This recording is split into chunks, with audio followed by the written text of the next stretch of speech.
you very much, Chair Durbin, and I will also say nice things about you. Senator Grassley and I have both been chairs of this committee, and you run the committee through this difficult time very well. I do have a statement before I begin. I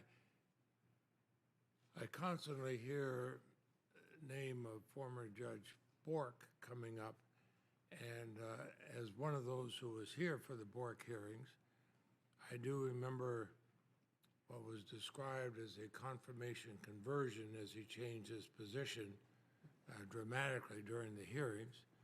I know that when it was coming to it came to a vote, he did not pass the committee.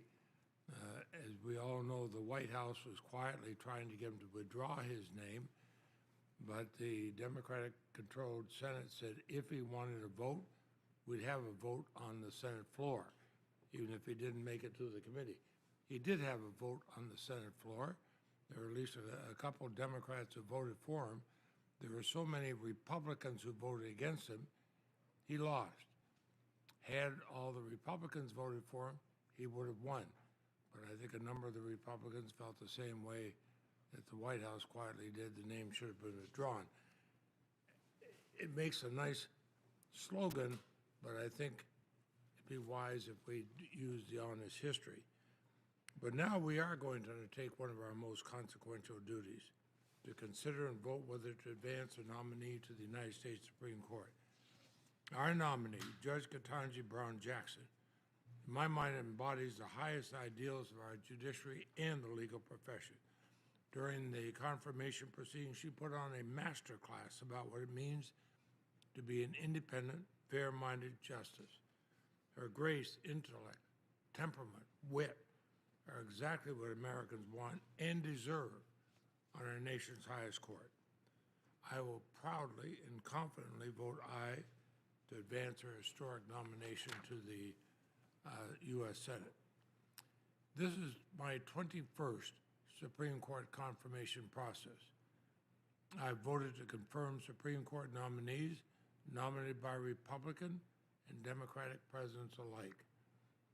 I think I've voted for more Republican-nominated nominees to the Supreme Court than many of my Republican colleagues on this panel.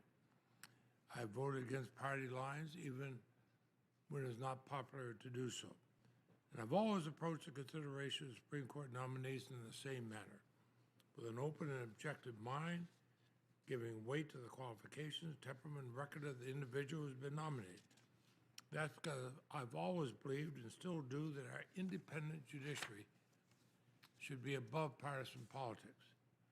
Now, when I say Judge Jackson is one of the most objectively well-qualified Supreme Court nominees I've ever considered, it is rooted in decades of experience in evaluating these nominees.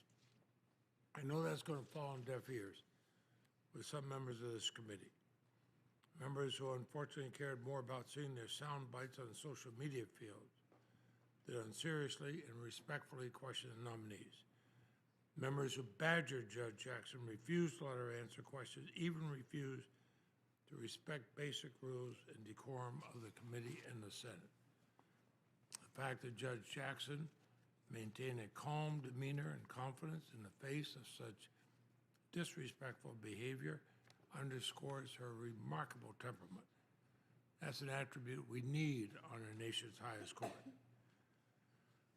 But I hope there are other senators, those to whom I give great credit for asking serious questions and treating the nominee with respect, who will see this historic moment for what it is, a chance to unite across party lines around one of the most brilliant legal minds in our country, just as we did three times before on our previous confirmations. Now, a chance to elevate the first ever black woman to the Supreme Court, widening the lens of our Supreme Court's representation, ensuring that our democracy's institutions become ever more inclusive and representative with each generation. Also a chance to show Americans that the independence and integrity of our judiciary is something that we need and that we value more than our party affiliations. What a reaffirming signal it would send to the American people if we break free from the politics of the moment and unite behind Judge Jackson. What a refreshing departure that'd be from the tired tribalism that's infected virtually every corner of our political system. Judge Jackson has given me every reason to be hopeful, not only for our court, but for our country. Judge Jackson, just in being nominated, has already helped move our country forward. Millions of people across the country tuned into our hearings. They saw themselves as part of our democratic process like they never had before. That's something we should all be proud of, something we should always strive for in our system of self-government. Now, I'm a former chair of this committee. I'm President Pro Tem. I'm the Dean of the Senate. I continue to hope that we'll be an aspirational committee, and that the Senate can still serve as the conscience of the nation, as we often have before in key moments. So let's put partisanship and pettiness aside. Vote to advance this extraordinary nominee, Judge Jackson, to the Senate floor. Vote aye in ultimately confirming her to the United States Supreme Court.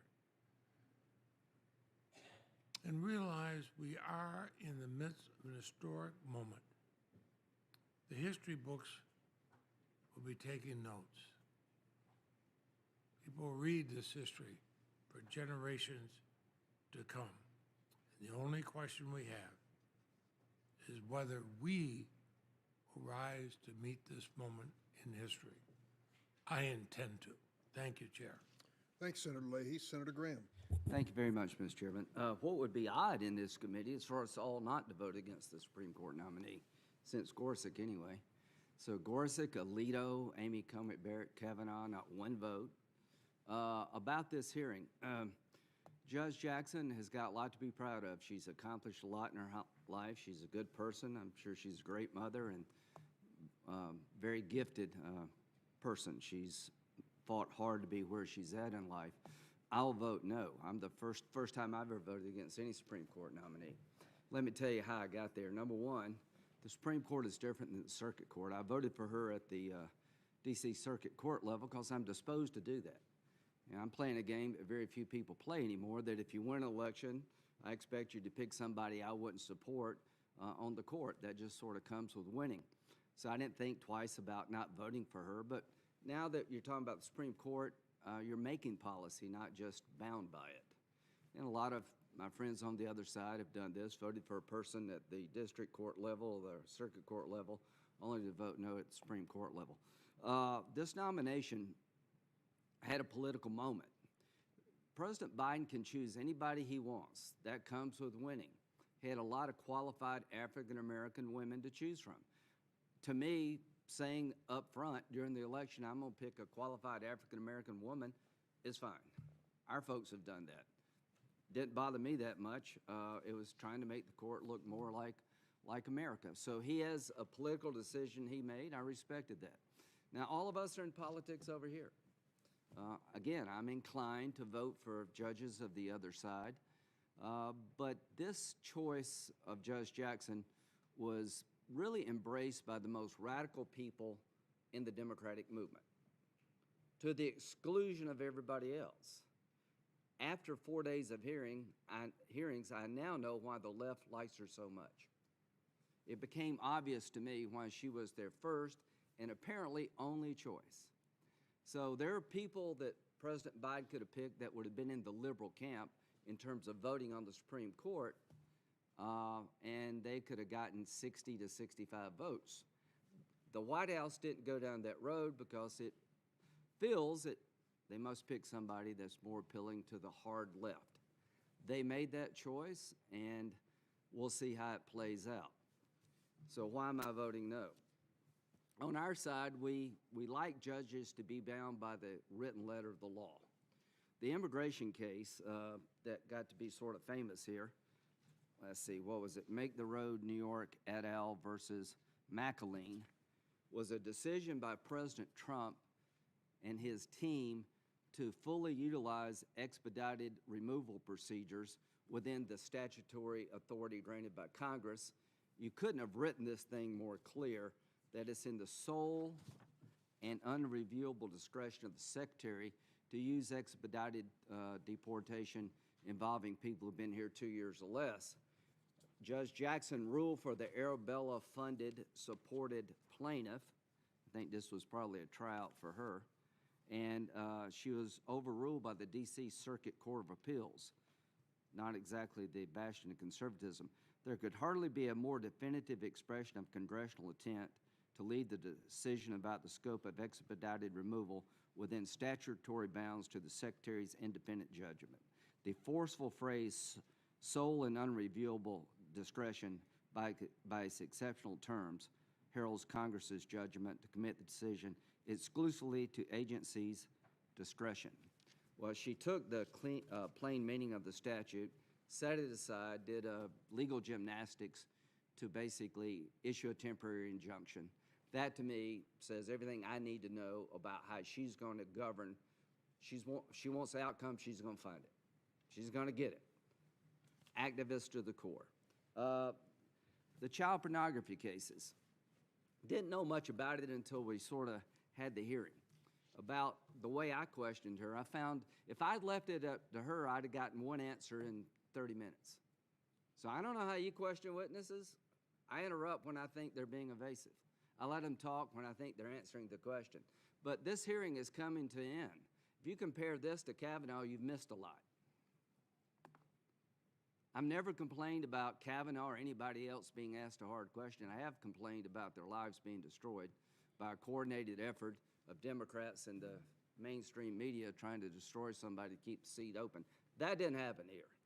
So I found her completely evasive.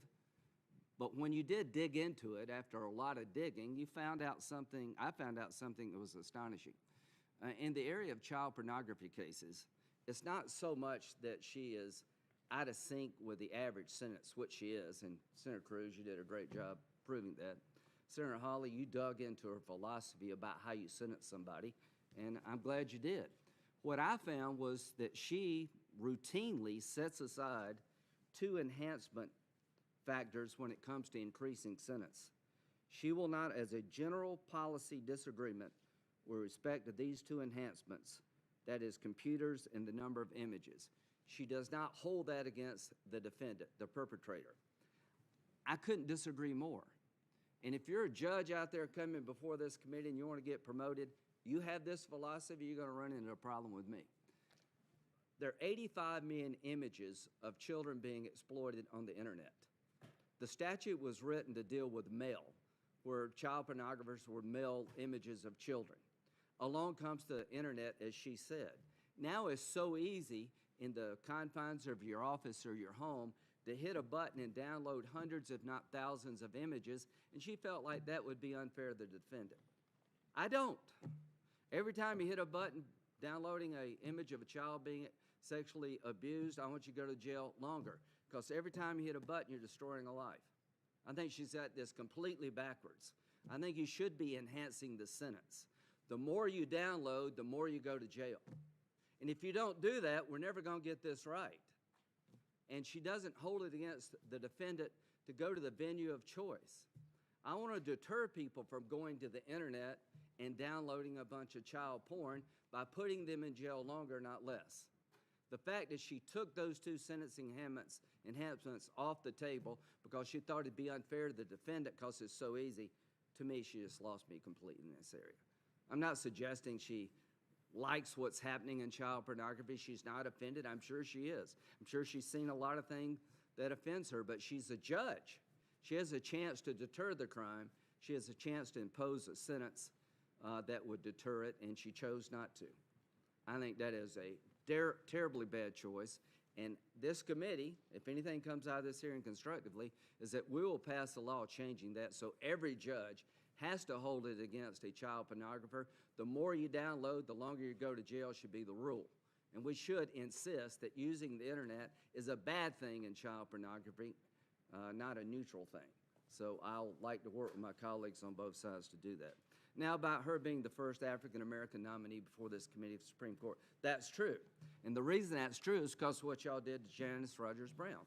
The only reason that's true is because my Democratic colleagues back in 2005 filibustered for 2 years, 2003 to 5, Janice Rogers Brown, a Supreme Court justice from the state of California that was picked by President Bush to be on the D.C. Circuit Court of Appeal, the same court that I voted for Judge Jackson. It's kind of a one level below the Supreme Court.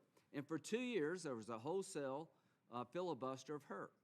And when it got to be possible for her to be on the Supreme Court as a possibility, then Senator Biden said she would be filibustered. Senator Durbin, Senator Schumer all filibustered her and told this body that if you pick her, she's likely to be filibustered. That's why Judge Jackson is the first African-American nominee to come before this body to be on the Supreme Court, because you made it that way. Because when you had a chance to support an African-American conservative, you used her ideology against her. You blocked her from being considered by this committee, and we're supposed to be like trained seals over here clapping when you appoint a liberal. That's not going to work. We live in America today where your ideology is held against you if you're a conservative, and when you're a liberal, we're supposed to embrace everything about you and not ask hard questions. That's not the world we're going to live in. And I'll say this, if we get back the Senate and we're in charge of this body, and there's judicial openings, we will talk to our colleagues on the other side, but if we're in charge, she would not have been before this committee. You would have had somebody more moderate than this. So I want you to know right now, the process you started to go to a simple majority vote is going to rear its head here pretty soon, where we're in charge. Then we'll talk about judges differently. Thank you, Senator Graham. Senator Feinstein. Thank you very much, Mr. Chairman. I'm very pleased that the committee is moving forward with our consideration of Judge Ketanji Brown Jackson, and I want to tell you why. I find that she's an exceptional nominee with impeccable credentials. She has broad and relevant experience and a clear record of well-reasoned legal decisions from her 9 years on the federal bench. Now, where do I get this? She has been before us 3 times already, receiving bipartisan support to serve first on the Sentencing Commission in 2010, as a federal district court judge in 2013, and as a federal appellate court judge in 2021. She has been tested. And based on her record and the testimony, I believe she's again deserving of full support. She is precisely the type of nominee that senators on both sides of this aisle should want on the Supreme Court. First, she applies a clear and fair method in deciding her cases, has demonstrated a remarkable judicial temperament. She faithfully applies the law in each case. In her 8 years as a federal district court judge, she had the very low reversal rate of only 2%, which is well below the national average. And it's especially impressive because she served on the D.C. District Court, which hears very challenging issues, many of which end up at the Supreme Court. During the hearings, we heard testimony from retired Judge Thomas Griffith, who was appointed to the D.C. Circuit by President George W. Bush. Judge Griffith told us that Judge Jackson, and I quote his words, will adjudicate based on the facts and the law and not as a partisan.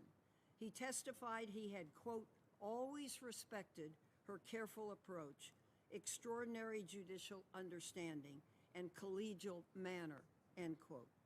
We heard similar comments from representatives of the American Bar Association, judges, attorneys who have worked with her over the course of her career. They testified that Judge Jackson is universally and highly regarded for her intellect, her integrity, her judgment, and her writing and analytical skills.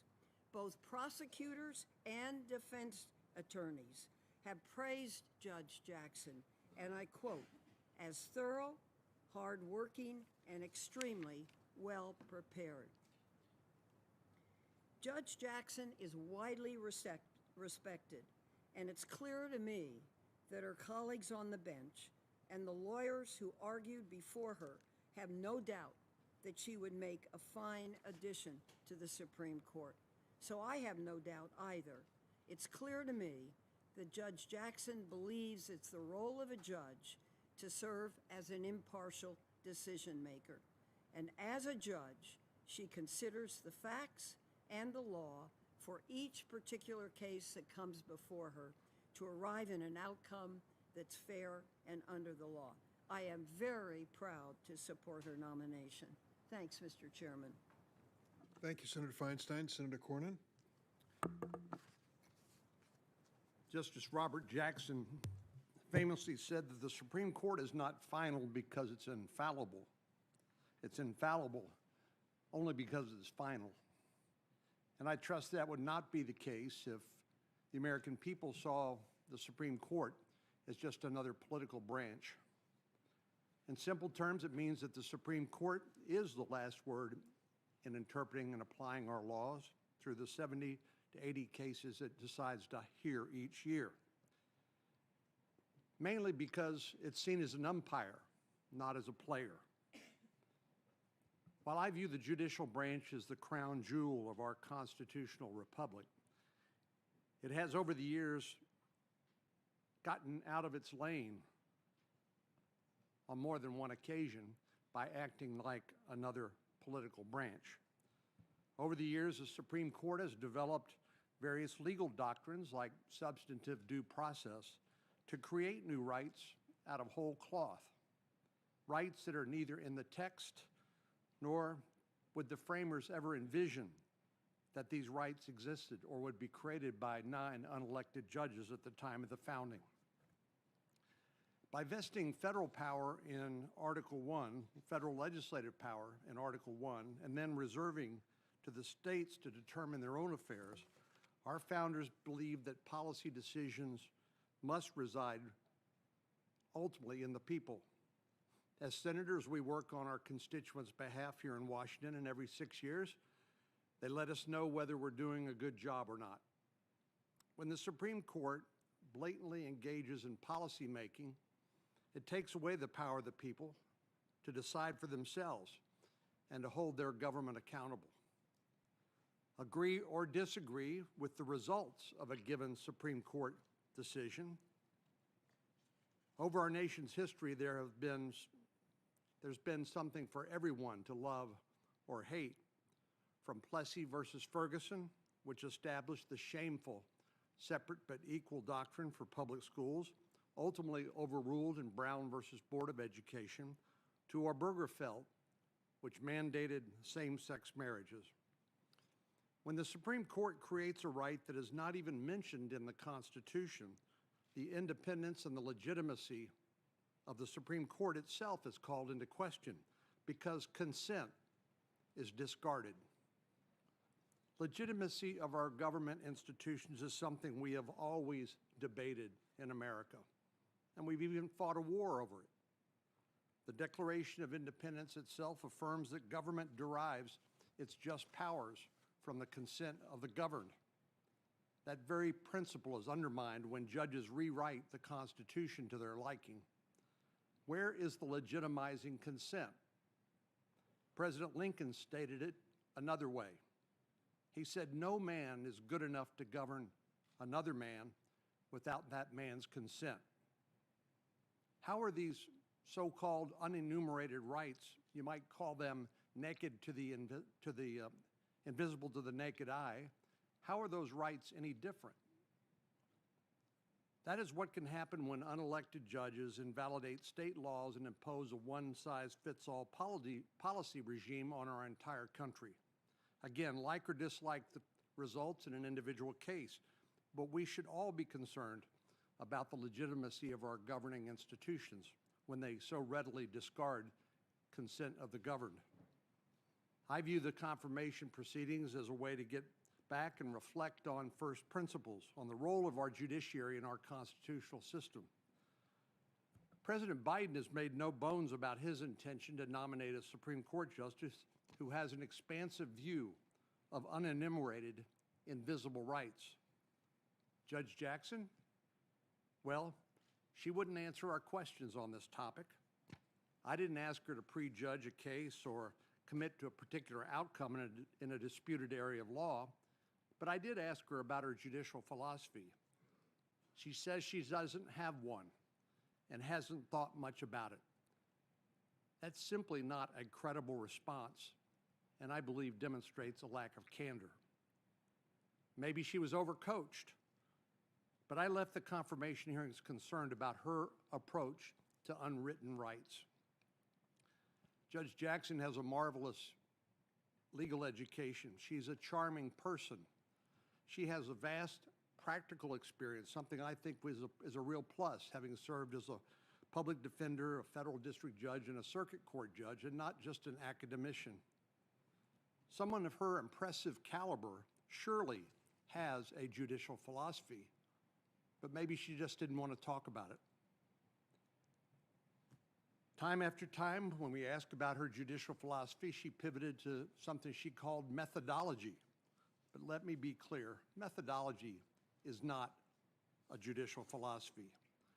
I'm glad when she tells us that she proceeds from a place of neutrality, but that tells us nothing as to whether she believes that the Constitution has a fixed meaning. The order in which she decides to read the parties' briefs tells us nothing as to whether and to what extent a judge, now quoting Justice Breyer, her mentor, will look to consequences including contemporary conditions, social, industrial, and political, of the community affected when deciding cases. Now, the main types of contrasting judicial philosophies include judicial activism versus judicial restraint, loose construction versus strict construction, and a living document approach versus original intent. Justice Barrett, for example, called herself an originalist and a textualist, an approach championed by her mentor, Justice Scalia. That would place her in the judicial restraint and strict constructionist camp. In other words, she might be skeptical of invisible or unenumerated rights. For us to fulfill our constitutional duties, we need answers to our questions about how a judge views judge-made law. My concerns were further elevated as I reviewed Judge Jackson's record, and I saw examples of activism bleeding over in her decisions. One of the opinions from her time on the D.C. court demonstrates the serious concerns I have about her ability to follow the clear letter of the law as opposed to her personal preferences. Others have mentioned, and I will as well, the case of Make the Road New York versus McAleenan, where the American Civil Liberties Union and others challenged a regulation requiring expedited removal for people who illegally enter our country. The Immigration Nationality Act gives the Department of Homeland Security, and I quote, sole and unreviewable discretion to apply expedited removal proceedings. That does not leave any gray area for interpretation. Sole and unreviewable discretion is about as clear as it comes. But Judge Jackson, who presided over this case, decidedly did not stay in her lane, as she says she attempts to do. She went beyond this unambiguous text to deliver a political win to a progressive group, and in the process entered an injunction barring the use of this important tool that's needed by our Border Patrol and immigration authorities to deter people from violating our immigration laws. Unsurprisingly, as we've heard, her decision was overruled by the D.C. Circuit Court. I believe this is a clear-cut example, about as clear as you can possibly get, of Judge Jackson ignoring the written law in order to achieve a result that she preferred. There have only been 115 Supreme Court justices in our nation's history. That's why it's crucial that we use these proceedings to understand if a judge will truly stay in their lane, or whether they will attempt to legislate from the bench and deliver what Justice Biden and his Democratic colleagues are unable to achieve through the legislative process. A judge must call balls and strikes, and given what I've seen and her unwillingness to disclose her judicial philosophy and disavow an expansionist view of unenumerated rights, I have concerns that Judge Jackson will be pinch hitting for one team or the other. I will vote no. Thank you, Senator Cornyn. Senator Whitehouse. Thank you, Chairman. What plays out here in this room with Supreme Court nominations is often driven and directed in other places. And the real action is too often offstage in an archipelago of right-wing, dark money front groups out to capture the court. That is where the real story lies. When Republicans appoint to the Supreme Court, the selections come out of that archipelago of front groups, paid for by big anonymous donors, what we call dark money. When Democrats appoint to the Supreme Court, their objections come out of that same archipelago of front groups, paid for by big anonymous donors, the dark money groups.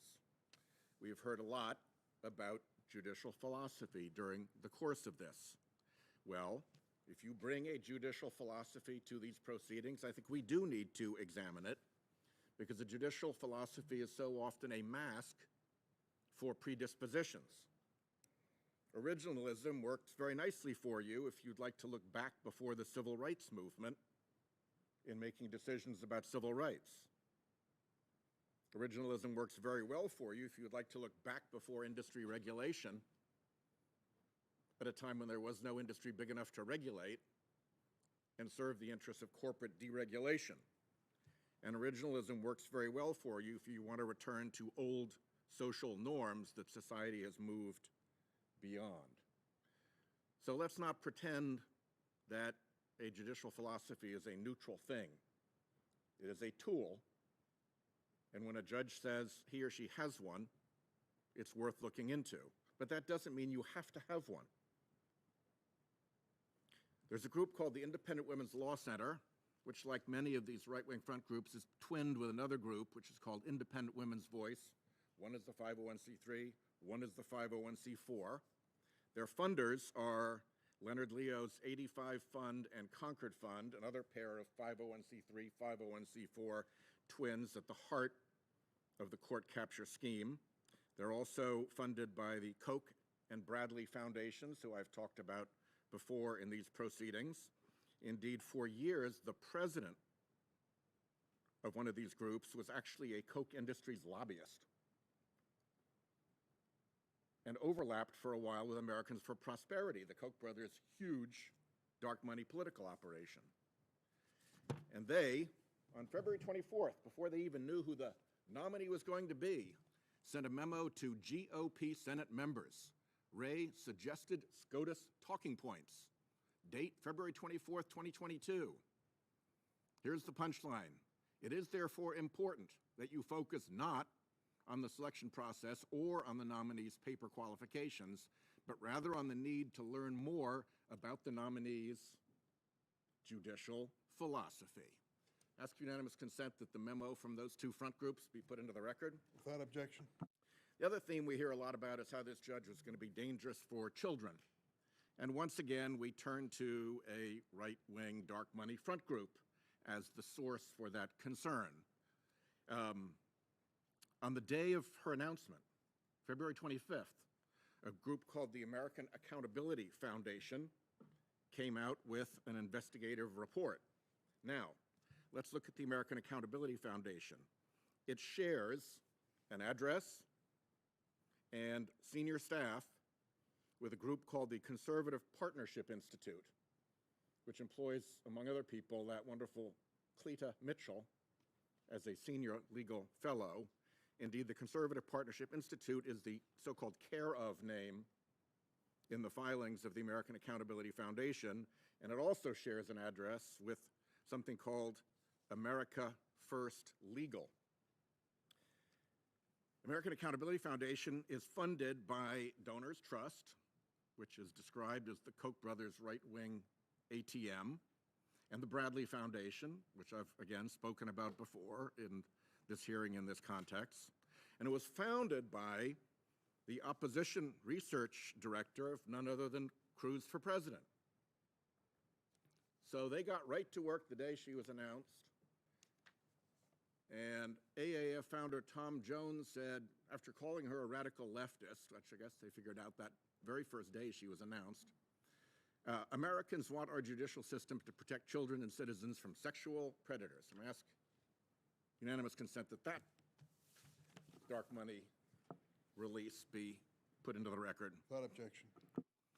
So the continuing problem of these outside groups that are funded by huge interests that hide who's behind them and that exert control when Republicans are in charge in the selection of the nominees and when Democrats are in charge in the objections to the nominees is something that I think needs to be brought to the surface.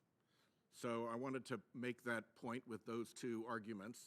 I'd also like to point out, just because I've been a prosecutor and seen some of this stuff, and spoken to Rhode Island judges, federal judges about this, I'm told that the two most disfavored guidelines in the entire sentencing scheme are the crack powder cocaine disparity and the pornography possession guidelines. And that's widely accepted throughout the judiciary, which we've heard from many other members of the judiciary. And that would help explain why in so many of these cases, the government actually recommends below the sentencing guidelines. The government, which usually is making the harshest sentencing recommendation, is actually recommending below the sentencing guidelines. It's hard to fault a judge for a sentence below the sentencing guidelines when the harshest participant in the courtroom, the government, is recommending below the sentencing guidelines. And as those of us who've been there know, every judge faces three data points in a sentencing hearing. One is the position of the government. The second is the position of the defense. And by the way, in our system of justice, a judge is pretty much honor-bound to give fair consideration to the recommendation of the defense. You can't rule out the defense's recommendation just because they're representing the defendant. They're entitled to an honest consideration of their views. And then there's the probation office, which serves the court and makes its own recommendation based on an exhaustive personal review of the defendant, of the family, of the victims, of the circumstances, and comes up with a sentencing recommendation. And when you look at all three of those data points that a judge has to face, and when you look at the widespread acceptance of the fact that this particular sentencing guideline is widely thought across the judiciary to have a serious problem with it, and you actually look at where these sentences fall in that actual matrix, there is nothing to see here. This is all part of what was cooked up by the former opposition research director for one of our colleagues, this dark money funded American Accountability Foundation. With that, I think it's unfortunate what she had to go through. I think what's really unfortunate is whoever's behind all this nonsense doesn't just stand up and show who they are. Admit it. Show who wrote the check to the Judicial Crisis Network for $15 million or $17 million. It's a pretty big check to write. Who wrote that check to get the ads up on the air for Kavanaugh? Who wrote that check to get the ads up on the air for Gorsuch? Who wrote that check to get the ads up on the air for Barrett? And what business did they have before the court that caused them to write checks that big? That is a mystery that we need to solve. There's been a lot of criticism of dark money on all sides of the panel here during the course of this discussion. Well, everybody's going to have a nice chance to prove it in the months ahead when we bring up the Disclose Act for a vote and we're given the opportunity to get rid of this poisonous stuff for once and for all. Thank you, Chairman. Thank you, Senator Whitehouse. Senator Lee. Thank you, Mr. Chairman. I appreciated the willingness of Judge Jackson to come before our committee and answer questions. I've enjoyed getting to know her. She seems like a wonderful human being, one who's dedicated to her family. She comes with some impressive qualifications academically and professionally. She's someone who's clerked at all 3 levels of the federal judiciary, and if confirmed, will have served at all 3 levels of the federal judiciary. Itself a significant and valuable experience. It is important to understand what kind of Supreme Court justice she would be. And that's why this can't be something that simply focuses on the historic nature of the nomination. By the way, on that point, as to the historic nature of the nomination, earlier today there was a Politico tweet. Politico sent out a tweet reading as follows, saying, Ketanji Brown Jackson will likely be confirmed as the first black Supreme Court justice by the end of this week. Here's how we expect it to go. Now, if that were true, that would come as news to the family of Thurgood Marshall. And it would come as great news to Justice Clarence Thomas and his family. When we hear, as we've heard today, calls for making sure that we respect the need to show inclusiveness, let's remember how members of this committee have treated others. Let's remember how they treated Justice Clarence Thomas. Let's remember how they're still treating Justice Clarence Thomas. How people on the left are savagely attacking him. One of the most decent human beings that I've ever known, one of the most decent human beings and brilliant jurists ever to serve on the Supreme Court of the United States, or any court for that matter. Let's remember how members of this committee and people on the left treated Janice Rogers Brown and Miguel Estrada. So if you're going to make it about inclusiveness, let's remember to be inclusive in our discussion of inclusiveness. It's also important to talk about judicial philosophy. There's a reason we talk about it that. We talk about it not just because it's jargon that makes us feel good or there's some sort of comfort food. We talk about it because we must talk about it, because that's how we make sure that our government functions as it should.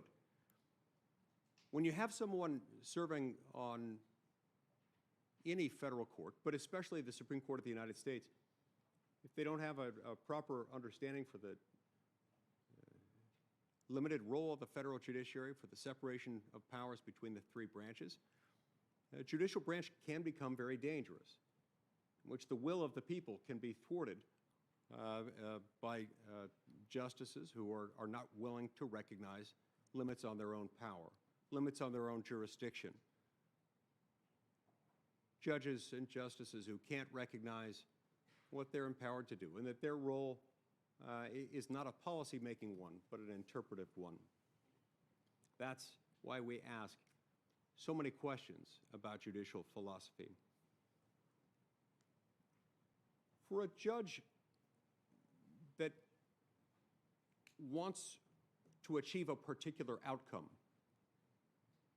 for a judge who looks at a case from the standpoint of figuring out what result he or she would be comfortable with, then that becomes the judicial philosophy. The achievement of a fair result, of a result that the judge or justice feels comfortable with, is the guiding principle. The judicial philosophy matters also because there are a lot of consequences to having a bad judicial philosophy. Now, when we asked about Judge Jackson's judicial philosophy, when we asked her, when we asked others, we were told frequently that we should look at her record. So we looked at her record. We've got a lot of things in her record that we found concerning, including a couple of cases in which she acted without jurisdiction. The Make the Road New York case is a troubling example of this, as is the AFGE versus Trump case.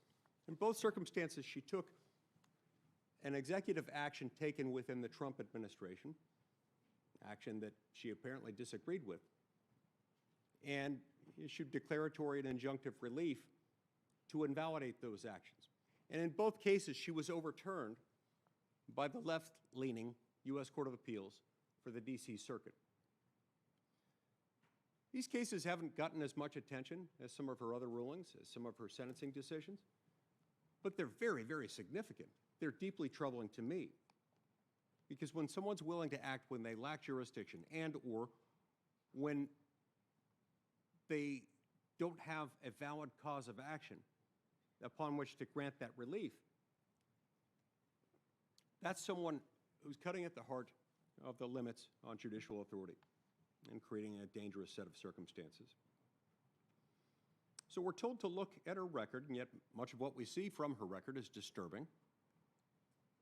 We're told to look at her record, and yet we still don't have significant portions of her record on another disturbing line of rulings, those dealing with her sentencing imposed in child pornography cases.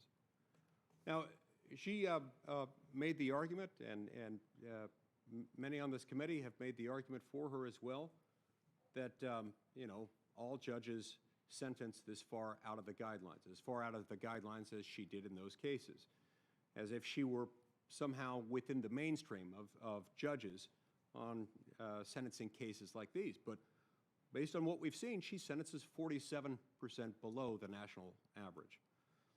Then just 3 days ago, and over a week after the hearings were concluded, we received the sentencing transcripts from a case where Judge Jackson gave yet another light sentence to a violent child rapist who failed to give truthful information to the court, falsified his address for purposes of requiring a sex offender registry participation. In this instance, the defendant, Mr. Weeks, sexually assaulted another female family member shortly after being released. He then bribed the victim, apparently, into refusing to testify against him.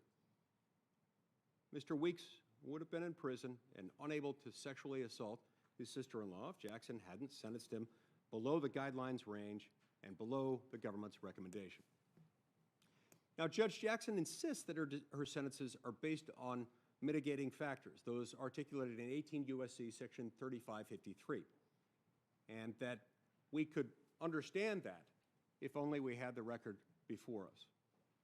Now, for whatever reason, the White House and the Democrats on this committee aren't all that concerned about making sure we have that record. In fact, they seem determined to do the opposite of that. And Judge Jackson puzzlingly claims that she doesn't have access to those records, even though it appears that she, through her chambers, got key pieces of that information that could have been drawn from the pre-sentence reports, which we've requested, and sent sensitive information from those reports over to the White House. Well, something doesn't add up here. So when we ask about her judicial philosophy, we're told to look at her record, and yet when we look at her record, what's there is troubling to us, and very often there's a whole lot that simply isn't there. I'm also concerned about her inability or unwillingness to answer certain basic questions. Whether it's in response to whether it's in response to a question from Senator Blackburn, a simple question, what is a woman? To her refusal to respond to my question regarding her views on efforts to pack the Supreme Court of the United States.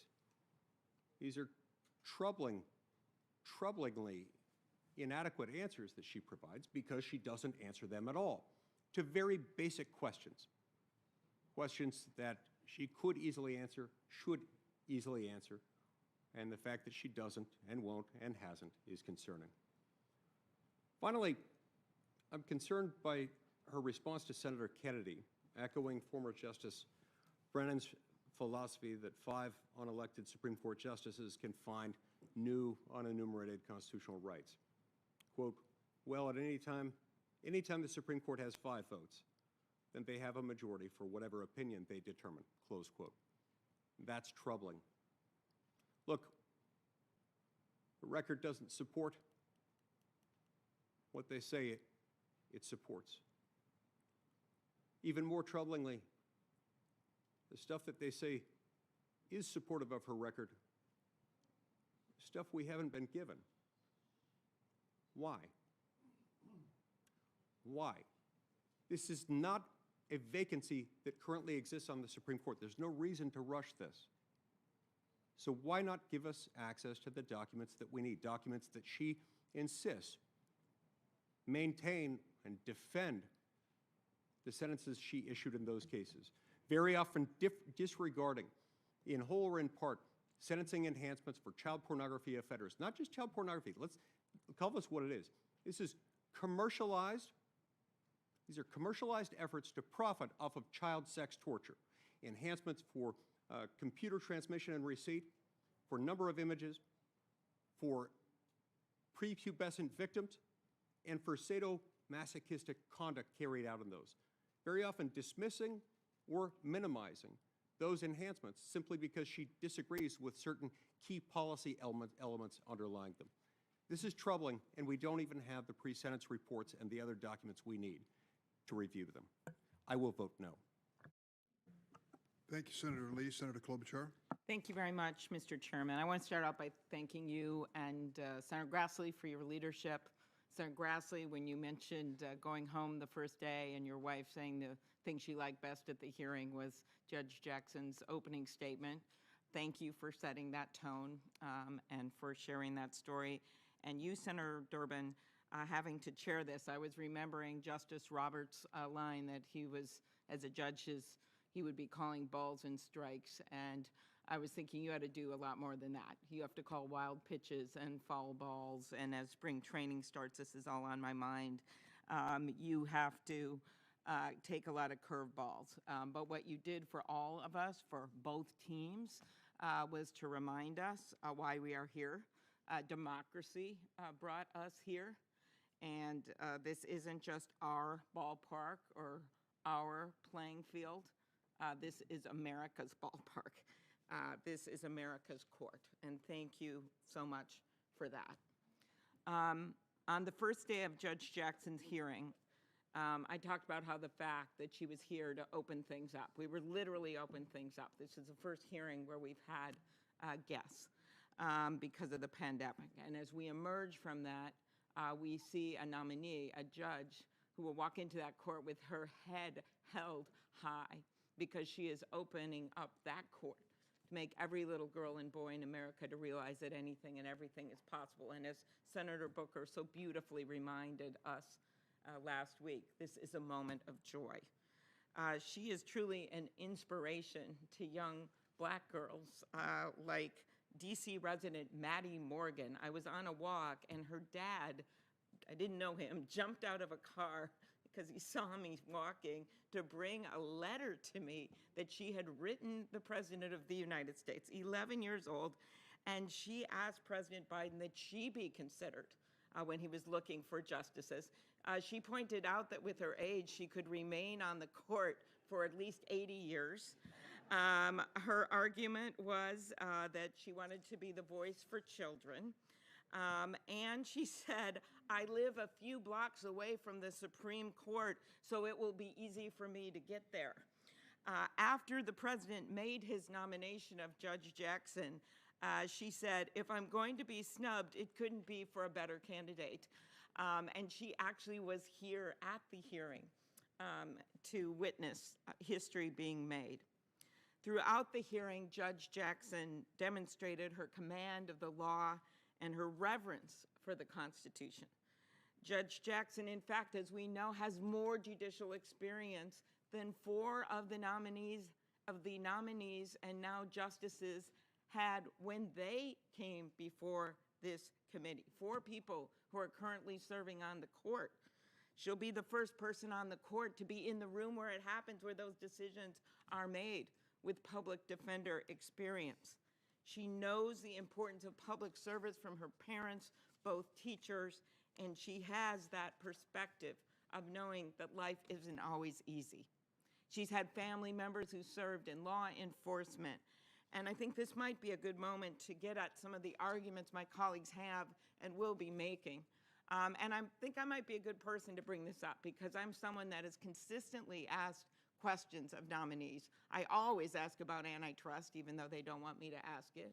I always ask about the First Amendment and many detailed questions about stare decisis and the like. And I was the one on this committee that one of the nominees actually apologized to, not for what I did, but what he said. And I want to get at some of the criticisms that we have heard lodged against this great woman. When we hear about this child pornography, what I see a mom who opened up her heart to all of us and explained to all of us how no one can be the perfect mom, no matter how hard you try. I see a woman of deep faith who was questioned about that and explained her deep faith many, many times. Let's look at the facts. In 8 of the 11 child pornography cases that Judge Jackson handled, she gave a sentence at or above either the probation office recommendations. And when she imposed other sentences, it was because she looked at the case carefully. And by the way, she made her own decision. Maybe not everyone in this room would have agreed with it, but she was being a judge. Just like judges that were supported by my colleagues made that decision. I'm not even going to mention these judges' names that I'm about to talk about because I don't think they should be dragged into this just because they happen to make decisions that were below guidelines. One of them on the Second Circuit, strongly supported by one of our colleagues and commended, said when he sentenced a defendant to 60 months, which was 60% lower than the bottom of the guideline range at 151 months. Another one who was complimented on the 11th Circuit by our Republican colleagues, he sentenced a defendant to 84 months, which was 44% lower than the bottom of the guidelines. Here's some Trump nominees. One in the Eastern District of Missouri, who's a judge, sentenced a defendant to 60 months when the guideline range was 135 to 168. Another Trump nominee that was supported by our colleagues, Eastern District of Missouri, sentenced a defendant to 60 months when the guideline range was 78 to 97 months. Another, I will not go on, but they could all have been dragged through the mud too. They could have been dragged through the mud and called names with these kinds of implications. Last week, the committee received a letter from a former federal child exploitation prosecutor in the District of Columbia who wrote that Judge Jackson, quote, had a reputation for carefully considering the circumstances of every case, and that former and current prosecutors note that she was thoughtful and individualized in her approach to these cases. And if you really want to go deep into the details here, Senator Cruz released a chart saying the average sentence imposed by Judge Jackson in possession cases, possession of porn, is 29.3 months. But it is based on only 4 cases and omits one that would raise her average to 52 months, much closer to the reported national average of 60 months.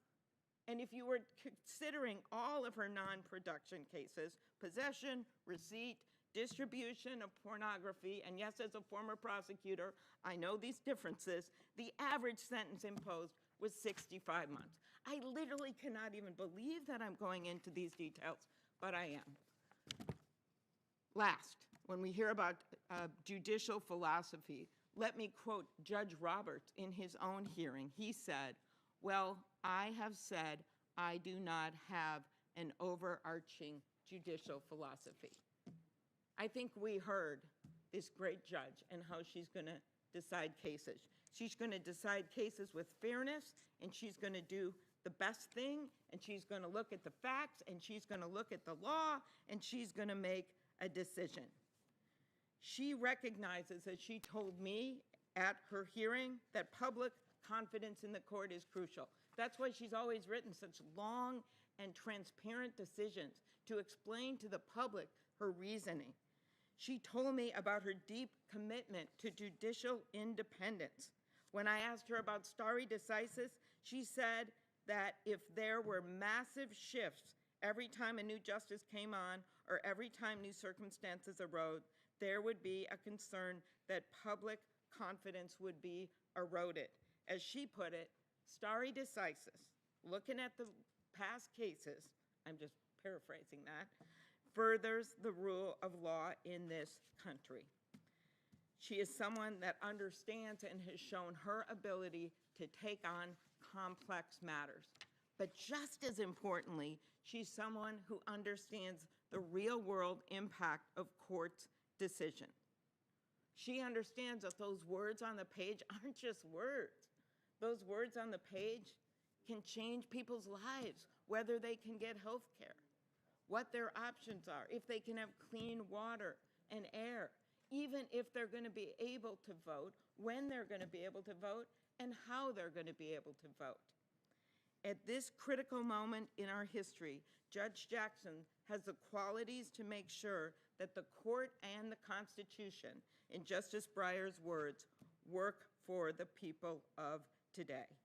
She will bring to the court her rich experience as a judge, a working mom, a family member who has law enforcement, a child of teachers, a former public defender, and a deeply committed public servant. Her story is a quintessentially American one. And as she put it, her success is, quote, a testament to the hope and promise of this country.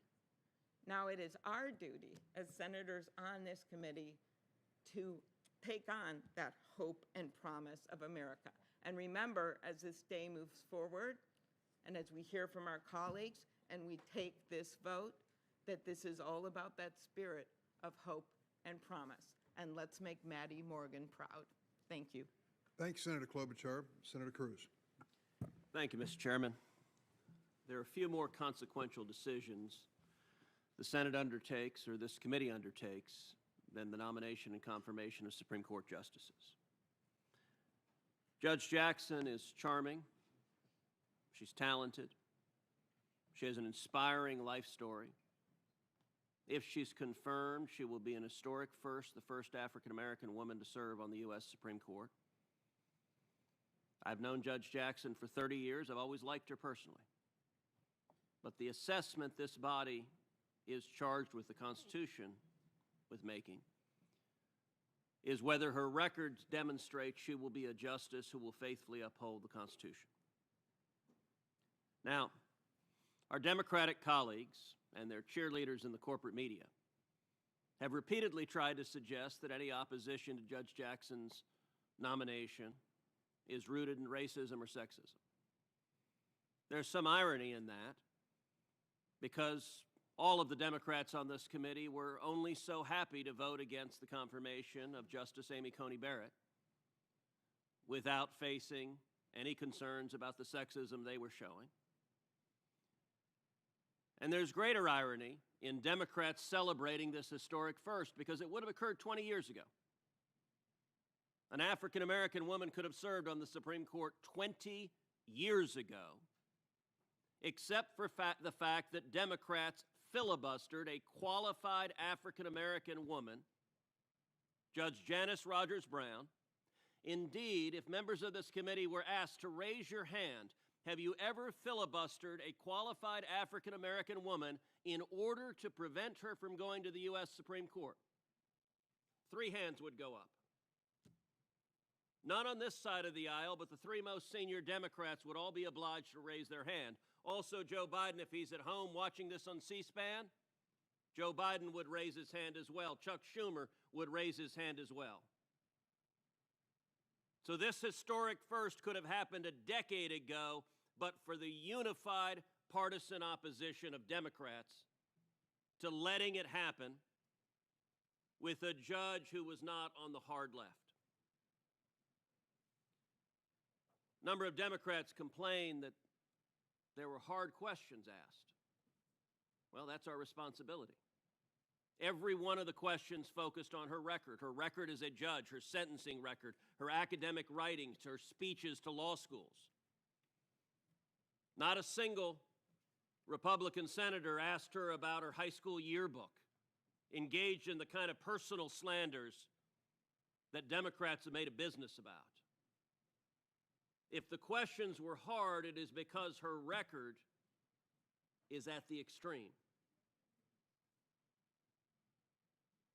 There have been 115 men and women who have served on the Supreme Court. If Judge Jackson is confirmed, I believe she will prove to be the most extreme and the furthest left justice ever to serve on the United States Supreme Court. She will be to the left of Justice Sotomayor. She will be to the left of Justice Kagan. She will be way, way, way to the left of Justice Stephen Breyer.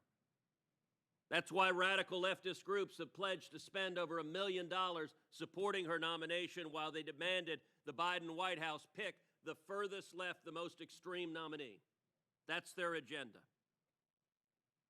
Now, our Democratic colleagues like to pretend they don't support the agenda this justice can be predicted to follow. Based on her record, if she is confirmed, I think the odds are virtually 100% that she will vote to overturn Heller versus District of Columbia, which means she will vote to overturn, to take away the Second Amendment right to keep and bear arms of every individual. If she is confirmed, the odds are virtually 100% she will vote to overturn the Citizens United case, which means she will vote to take away the free speech rights of Americans to participate in the political process. If she is confirmed, the odds are nearly 100% she will vote to strike down every single reasonable restriction on abortion across the country. That includes restrictions on partial birth abortion. That includes requirements for parental notification or consent. If she is confirmed, the odds are nearly 100% she will vote to overturn efforts to enforce our nation's borders and to deport those here illegally. The Make the Road case demonstrated her willingness to put left-wing policy above the law. If she is confirmed, the odds are over 100% she will vote to give away U.S. sovereignty to international tribunals and international bodies. If she is confirmed, the odds are overwhelming she will vote to undermine our religious liberty and to overturn decisions like Zellman versus Simmons-Harris, the 5-4 landmark decision that upheld school choice. Understand the consequence of this nomination. If she is confirmed, the odds are very, very high she will vote to throw out school choice programs all across this country. And then there's crime. No topic has been the focus of this hearing more than her record on crime, and her record on crime is out of the mainstream. Her record on crime is extreme. Now, our Democratic colleagues have responded with a straw man. They've responded saying, well, judges all over the country sentence below the guidelines. When you look at her record, it's not just below the guidelines, though. In 100% of the child pornography cases where Judge Jackson had discretion, 100%, she sentenced not just below the guidelines, but below where the prosecutor asked, and usually substantially below. But my colleagues say everybody does it. That's their defense. Everybody does it. Well, let's look at the facts. In criminal cases nationally, this is all criminal cases nationally. If you compare Judge Jackson's record in criminal cases nationally, her average sentence is 29.9 months. The national average is 45.1 months. So that's all crimes, murder, rape, anything that's a crime, all of them on the national statistics. She sentences a third lower than the national average. The Democrats' argument, everybody does it, doesn't stand up to the scrutiny. But when you look in particular at child pornography, a topic that is disturbing, the Democrats say, well, gosh, she doesn't like child pornography. Of course she doesn't. No rational person does. It's horrible. My Democratic colleagues go to the Senate floor and they read from her statements talking about these are not victimless crimes. These are little boys and little girls being horribly, violently assaulted. It stays with them their whole lives. I agree with what she says, but she says that and then turns around and gives the defendant, the criminal, a slap on the wrist. And if you look at the records, possession of child pornography, the national average is 68 months. That's every federal district judge in the country. What is Judge Jackson's average? 29.2 months. She's sentence is 57% lower than the national average, 57%. Even more disturbing, distribution. The national average for distributing child porn, videos of little children being sexually assaulted, the national average is 135 months. 11 years. That's a long sentence because it's a horrible crime. Her average is 71.9 months. That's 47% less, but this is even more striking when you realize that the mandatory minimum for distributing child porn is 60 months. That under federal law, you can't go below 60 months. What that means is that judges across the country on average sentence those distributing child porn to 75 months longer than the mandatory minimum. And Judge Jackson sentences them on average to 11.9 months longer. Now, the Democrats suggest this is cherry picking. This is based on every single child pornography case she's decided. And by the way, we just last week after the hearing got information on another case, United States versus Weeks, of an individual who raped his 13-year-old niece.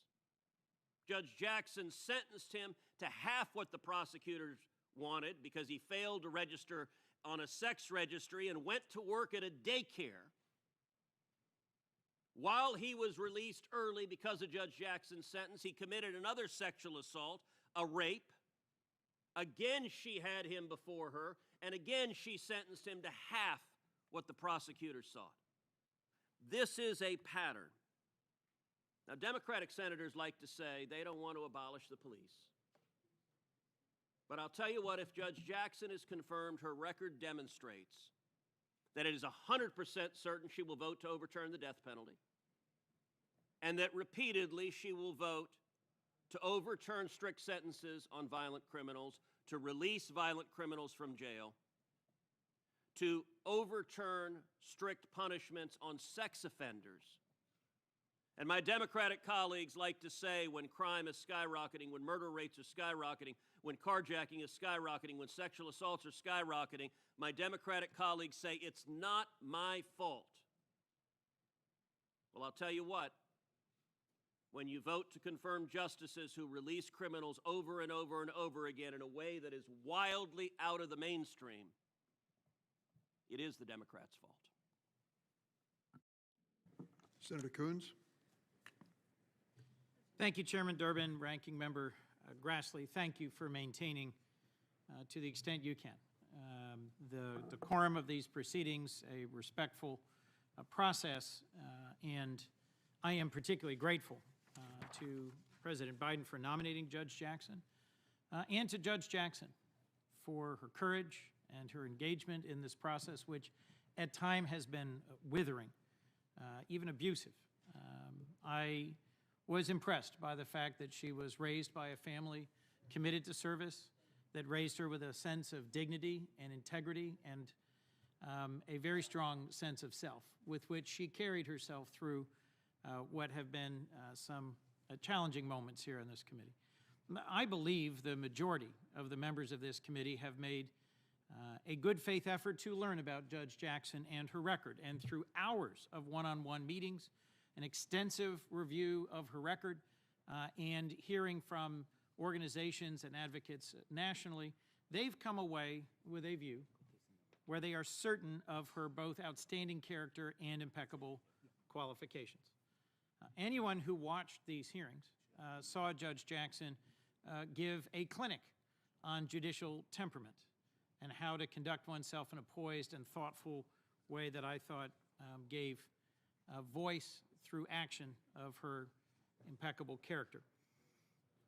To be sure, there have been a number of attacks lobbed at Judge Jackson, some of them really quite recently, and so I think some brief rejoinder may well be worth a few minutes of our time. Judge Jackson is not far, far from the mainstream. In fact, In over 250 reviews conducted by the American Bar Association, and that includes judges and prosecutors, defense attorneys, fellow practitioners from her time as a public defender, her time at different law firms, her time on the bench, and her clerkships, not one found her far outside the mainstream. Judge Jackson has nothing to do with critical race theory, despite a number of engaging posters. As she testified, and as the record shows, she's never cited or relied upon critical race theory in her 9 years on the bench and in her more than 570 written opinions. She is not a radical liberal activist judge, and I don't think any of us should be making proclamations about what we are certain she would do to the trajectory of American law. As all of us who were here for the first day remember, Republican-appointed conservative Judge Thomas Griffith from the D.C. Circuit testified in front of us that in Judge Jackson's 9 years on the district court bench and more than 570 opinions, she demonstrated a diligent and careful approach. As Judge Griffith told us, Judge Jackson is an independent jurist who adjudicates based on the facts and the law and not as a partisan.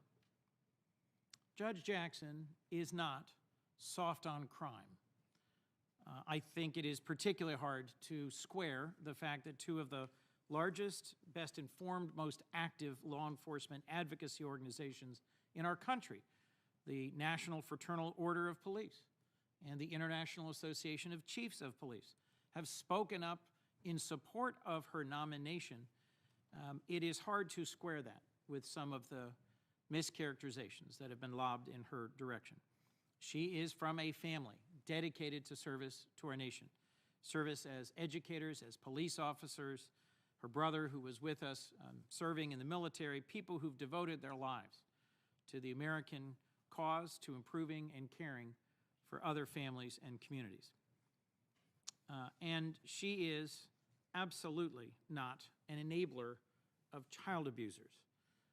One conservative prosecutor, Fox News opinion writer, said that these repeated assaults, mischaracterizing her entire character and record based on just a few sentencing decisions, are meritless to the point of demagoguery. That's an elegant way of saying worthless.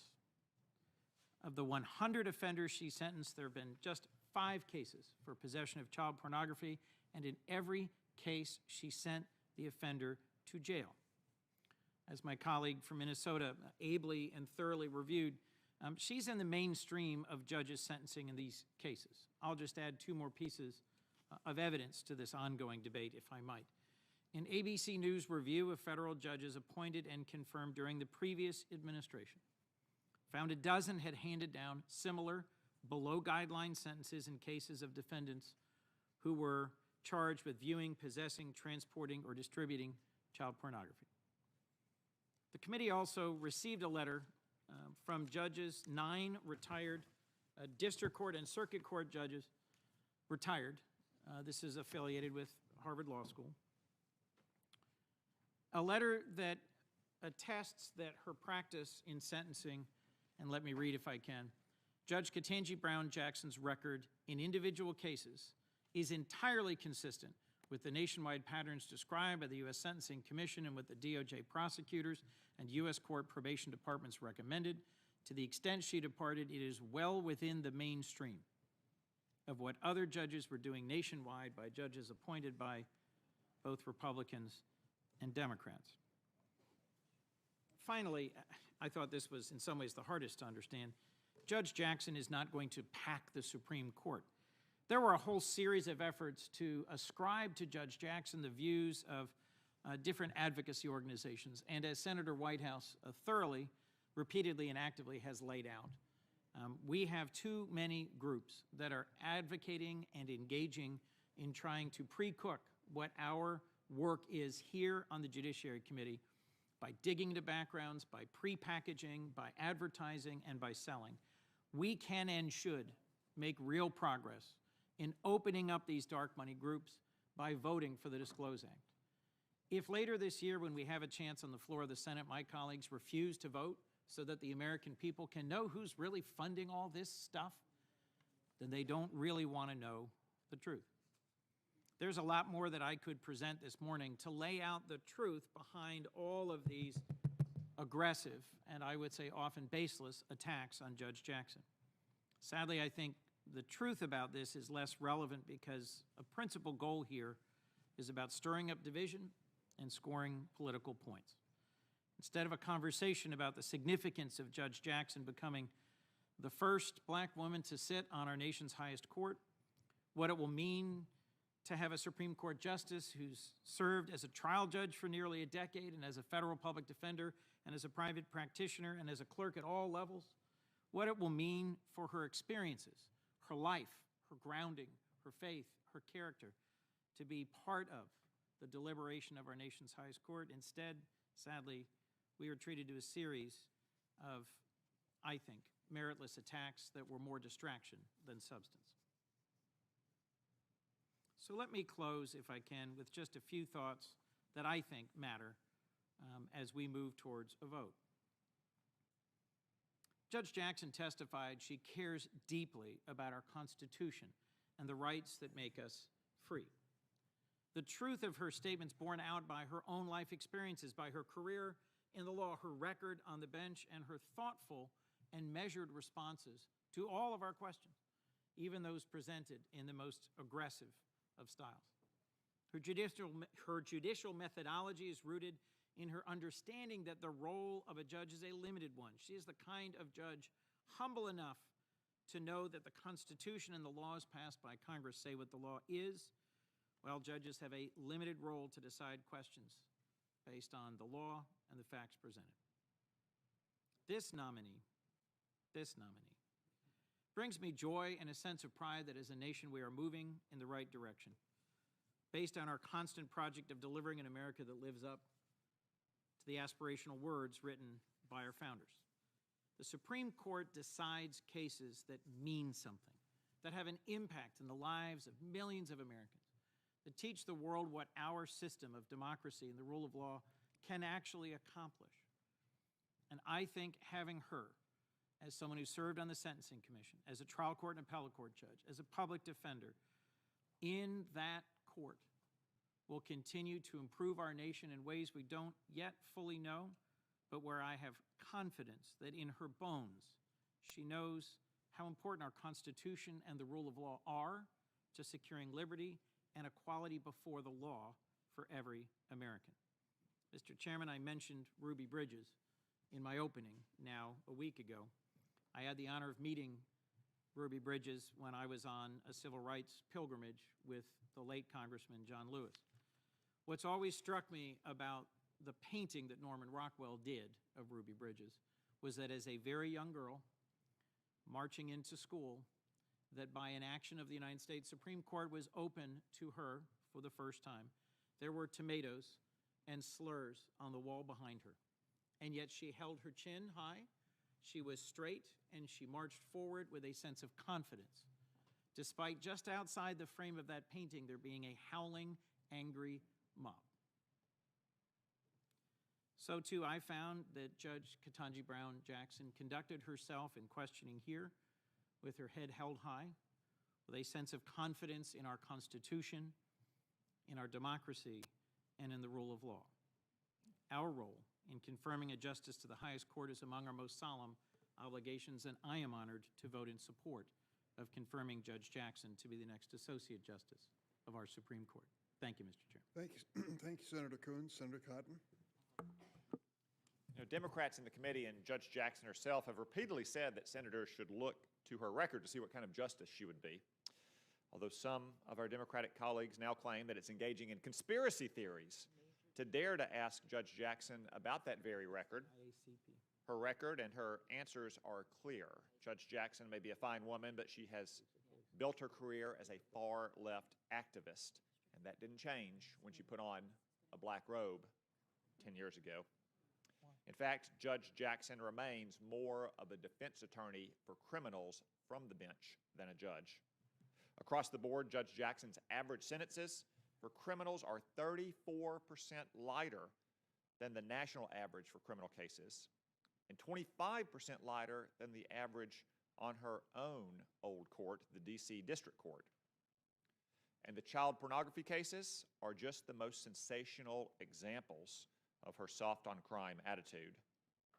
In her hearing, she talked about how deeply disturbing these cases are and how she always gave the criminals a really serious talking to for their possession and distribution of videos of young children being sexually abused. But a serious lecture is not a serious sentence. These aren't just numbers, these are criminals with real victims. And they go on to victimize again because Judge Jackson lets them off early.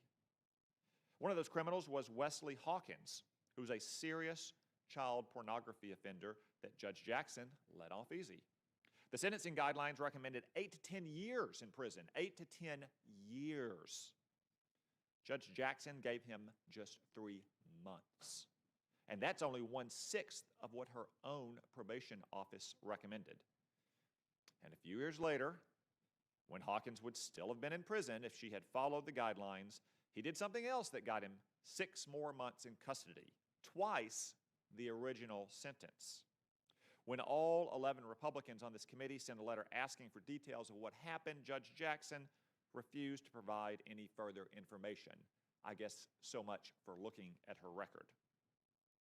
Of course, her leniency isn't limited to these child pornography cases. In 2017, Judge Jackson apologized. She apologized to a fentanyl kingpin with a history of drug trafficking because she couldn't find a way to give him less than the mandatory minimum sentence imposed by Congress. And she felt bad about being so mean to a fentanyl kingpin. A couple years later, though, she found a way to twist the law to re-sentence him below the mandatory minimum sentence by making the First Step Act retroactive, even though Congress had explicitly chosen not to make it retroactive. She also said that there were no victims in the case. Fentanyl trafficking is not a victimless crime, and anyone who doesn't understand that does not belong on the Supreme Court. Judge Jackson also granted compassionate release to a man who brutally murdered a deputy U.S. Marshal by shooting him on the steps of a church at a funeral.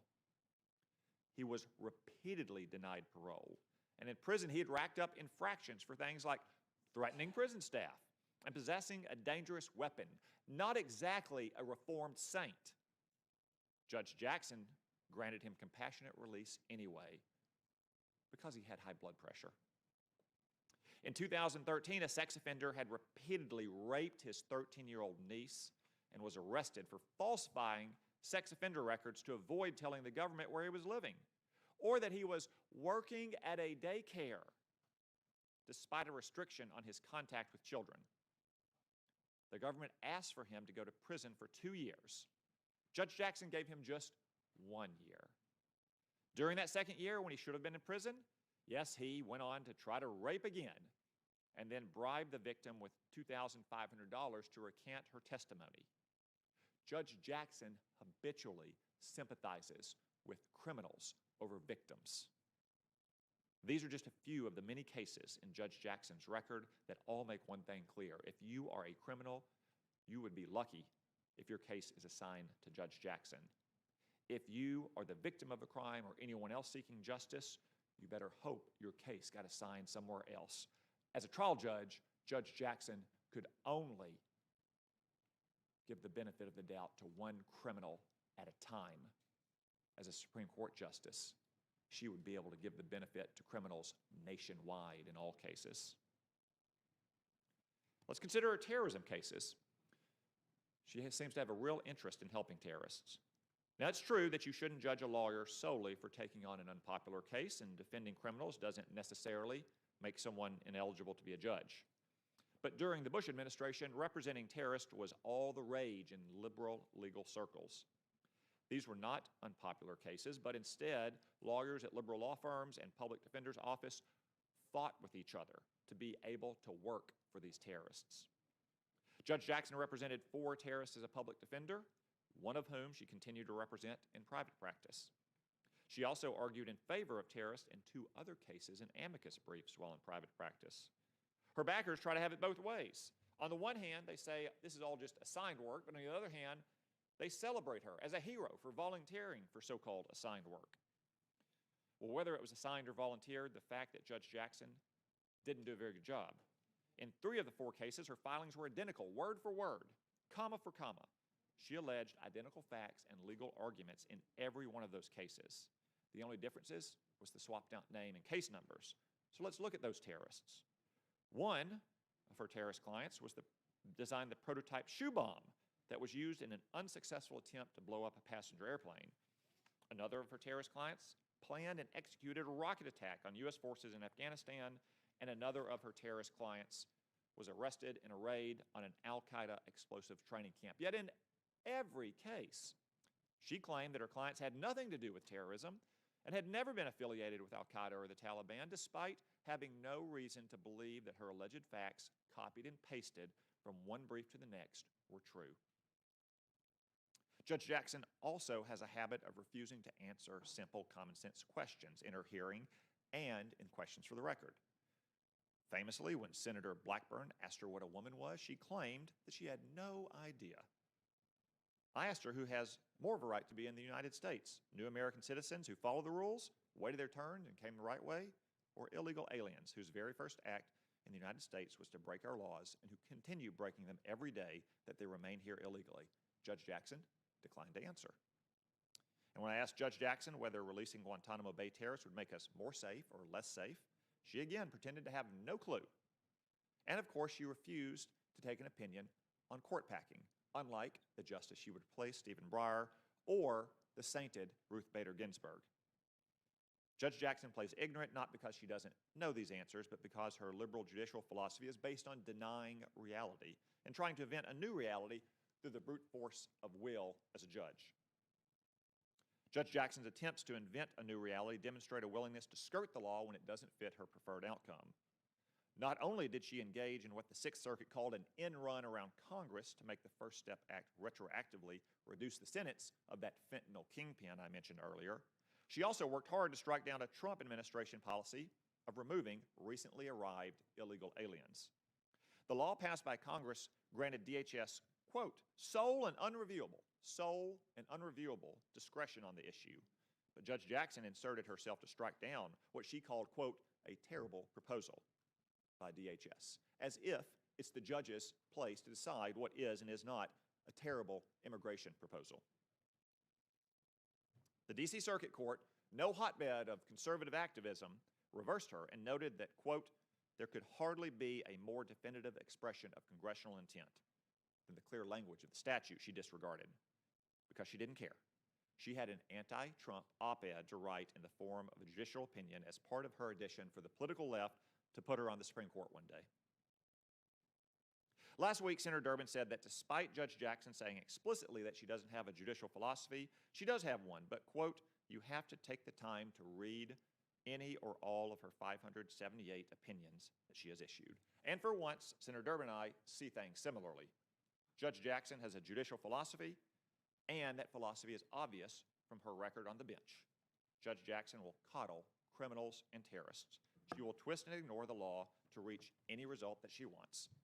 That is not what we need from a Supreme Court justice, and that is why I will vote no on her nomination. Senator Blumenthal. Thanks, Mr. Chairman. I want to join in thanking you and the ranking member for conducting these hearings in a really judicious way. To adopt my colleague's baseball analogy, we've seen not only wild pitches, but more than a few brushbacks and even some beanballs. And I think you have conducted these hearings in a way that encourages us to look at the truth and look at our role in history.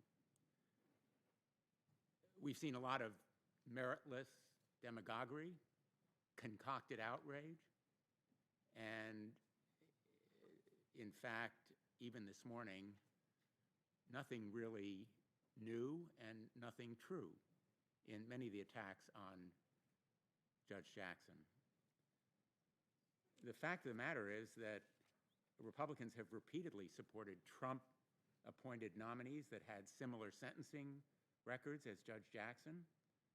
There are 6 of them in the record, but they've chosen to raise this hypocritical line of attack on the first black woman to be nominated to the Supreme Court. When these kinds of lies have become so blatant that even the right-wing media echo chamber can't support them with a straight face, it really is saying something. The latest Republican attacks in recent days continue that trend, cherry-picking data and slanting analysis to try to disingenuously smear a distinguished jurist. We all recognize that child sexual abuse material is abhorrent. That's the reason why I have led bipartisan legislation with members of this committee to stop it and hold accountable anyone who would enable it, and we have voted unanimously to bring that legislation to the floor. The American people really are having nothing of these attacks. She has wowed America. Any of us going home over these past weekends have seen a standing ovation for Judge Jackson from the American people. And the reason is that her nomination will be historic. We are, in fact, making history. It is a joyous and exciting moment for all of America. Her nomination will make the Supreme Court look more like America and hopefully think more like America.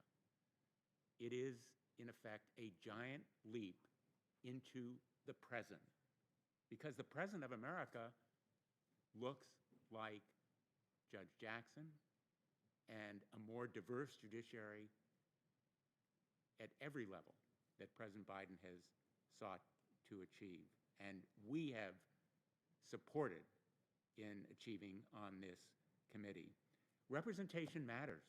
It matters for the legitimacy and credibility of our whole judicial system. Judges are the voice and face of justice in America. Their credibility matters. They have no armies. They have no police forces. They have no power of the purse. The United States Supreme Court depends on its credibility and the trust of the American people that it will think like they do. It is unelected, appointed for life, one of the most undemocratic kinds of institutions you could possibly imagine. And so, as excited and proud I am on this day, I also am sad that we are seeing this partisan divide on this committee and in this Congress on this extraordinarily well-qualified nominee. My colleague, Senator Cornyn, talked about legitimizing consent. Legitimizing consent means that the American people consent and legitimize the Supreme Court. If we treat the Supreme Court like another political branch, it will become one. It is a self-fulfilling prophecy, and right now we are fulfilling it. The United States Congress, and most especially my Republican colleagues, are fulfilling that prophecy by engaging in a party line vote against a nominee that is superbly qualified by character and intellect and will make history as the first black woman to be confirmed. Voting along strict party lines means it is more likely that the Supreme Court will vote that way too. Regardless of how the court votes go, the public will perceive the court as more political, more polarized, and less legitimate. The court has many self-inflicted wounds. The failure to adopt a code of ethics is one of them, and I have advocated that code of ethics, and I asked the nominee about it, and she said she would talk to her colleagues. But the partisan combat we're seeing today is a wound that the United States Congress inflicts on the court. Now, this nominee has an emotional intelligence in addition to legal intellect. She is a bridge builder. She aims at consensus. My colleagues question whether she had a judicial philosophy. Well, normally, the way you determine judicial philosophy is to look at decisions and opinions, not asking the judge to describe it. She has ruled for and against the Trump administration, for and against labor and collective bargaining, for against qualified immunity, for and against class certification, because her methodology is to follow the facts and the law. And as she said in Mobarez v. Kerry, where she declined to evaluate the plaintiff's claims because doing so would have required, quote, making and imposing policy judgments of her own about the wisdom and or reasonableness of decisions, end quote. She knows her lane. That's her methodology, to stay within the judicial lane. Finally, as to law enforcement, I found overwhelmingly persuasive her description of what it was like for her to grow up with members of her family involved in law enforcement. Her uncle, who was a chief of police, her brother, a cop on patrol. Quote, I'd make three observations in response to those critiques, meaning the critique of her law enforcement background. She said, the first is that as someone who has had family members on patrol and in the line of fire, I care deeply about public safety. I know what it's like to have loved ones who go off to protect and to serve, and the fear of not knowing whether or not they're going to come home again because of crime in the community. As you said, my brother patrolled the streets of Baltimore, and I had two uncles who were career law enforcement. She is someone who knows what it means to respect and enforce the law, and she has a respect for the law, not just words on the page, as my colleague Senator Klobuchar said so well. She has respect for the impact of the words of judges in opinions they write and what they speak in their courtroom, the effect and the impact on everyday Americans, just as Justice Breyer has done throughout his career. These abstract legalisms, the abstruse pronouncements from the bench, they affect everyday Americans. She knows it. And that's how she will make the Supreme Court think more like America. We are making history here, not only for ourselves, but for generations to come. Quote, one of the things that having diverse members of the court does is it provides for the opportunity for role models. Since I was nominated to this position, I've received so many notes and letters and photos from little girls around the country who tell me they are so excited for this opportunity and that they have thought about the law in new ways. All of America will think about the law and about the court in new ways. And little girls, women, all Americans will hopefully have more respect and trust for the courts. She is, as she said, standing on the shoulders of others who couldn't be here today. Constance Baker Motley, John Lewis, her parents, and thousands of others who fought, and some died, for changes in the laws so that we would think about the law in new ways, and she would become our first black woman on the United States Supreme Court. I will proudly vote for her. Thank you, Mr. Chairman. Thank you, Senator Blumenthal. Senator Tillis. Thank you, Mr. Chairman. First, I want to thank you for the way you've conducted these hearings. And also appreciate the hard work on the part of your staff, especially your Chief Nominations Counsel, Phil. Thank you all for the work you've done.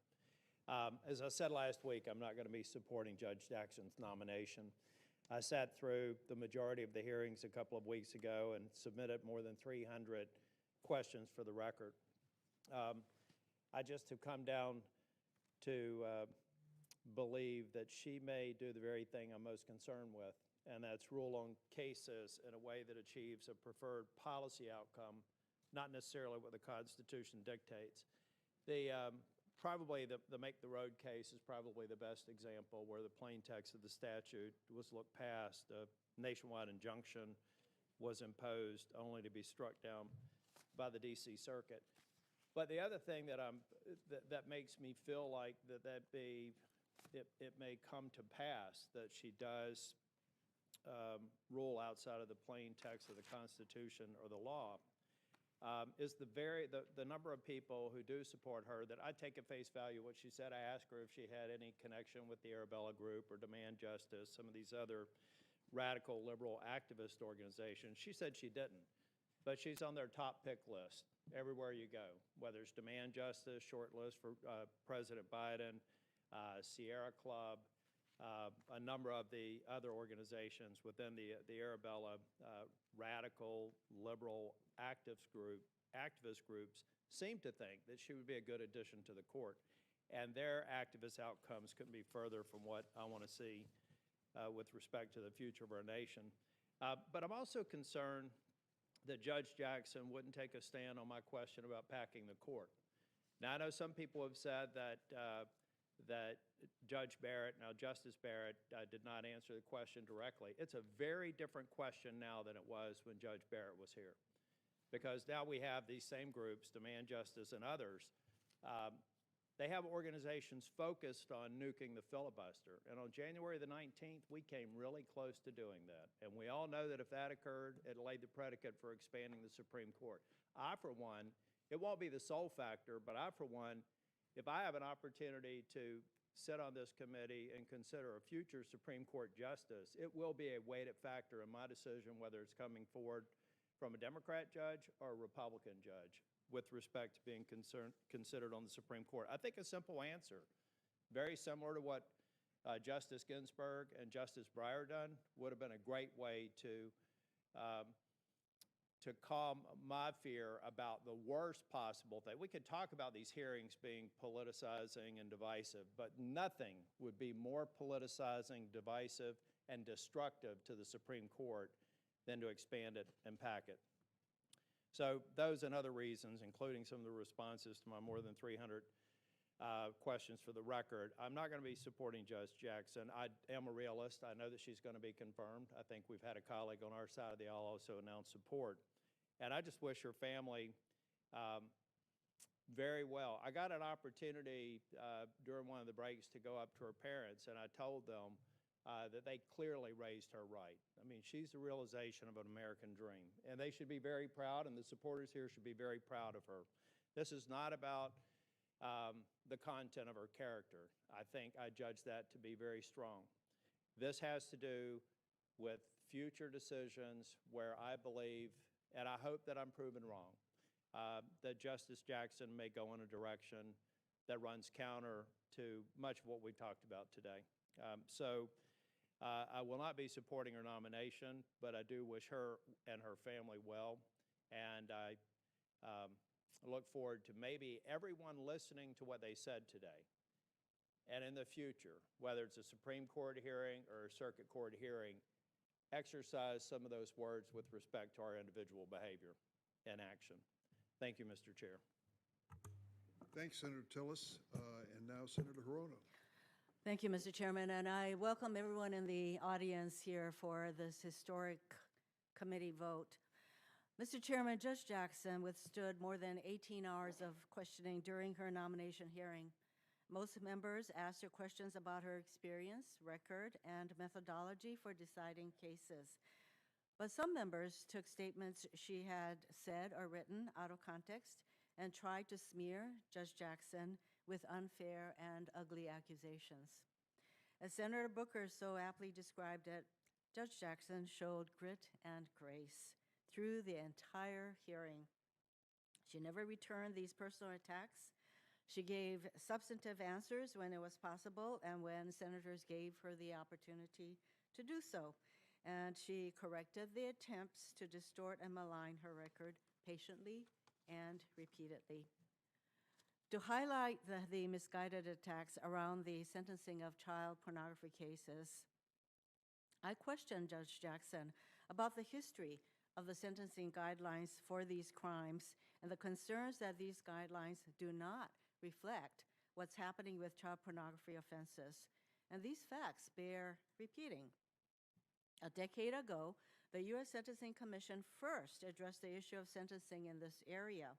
And even back then, only 40% of convicted offenders were receiving sentences within the guidelines. This was over 10 years ago. Now, 10 years later, even fewer offenders are receiving sentences within the guidelines. In 2019, just 30% of non-production offenders were sentenced within the guidelines. In the D.C. Circuit, where Judge Jackson served, the average goes down to just 20% of offenders. This puts Judge Jackson well within the mainstream. She is not an outlier. I named, and others on our side of the aisle, named numerous other judges nominated by President Trump and supported by the Republicans on this committee who have also sentenced offenders to sentences well below the guidelines. These judges also expressed concern about how the sentencing guidelines do not reflect the circumstances in the child pornography cases today. And this is not just a concern of the U.S. Sentencing Commission and the judges who must sentence criminal defendants. In 2013, just 1 year after the original U.S. Sentencing Commission report on this matter, the U.S. Department of Justice, who prosecutes these cases, stated that the guidelines for child pornography offenses do not accurately reflect the current landscape of child pornography conduct. Judge Jackson is a mainstream judge. She has issued decisions and sentences similar to other judges across this nation, regardless of which political party nominated that judge to the bench. And I just want to mention, we have said many times that Judge Jackson is in the mainstream. And I want to mention a nominee who has been brought up by Republicans as someone we should have supported. I take it because she was Black.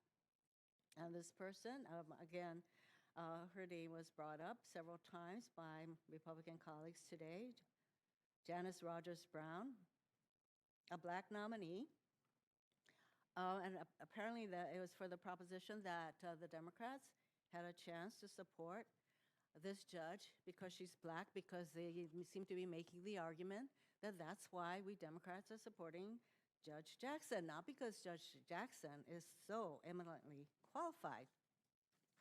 I looked up some things that Janice Rogers Brown noted, and she gave a speech in the early 2000s when Democrats opposed her nomination. And it was because of her extreme ideology, because she wasn't in the mainstream.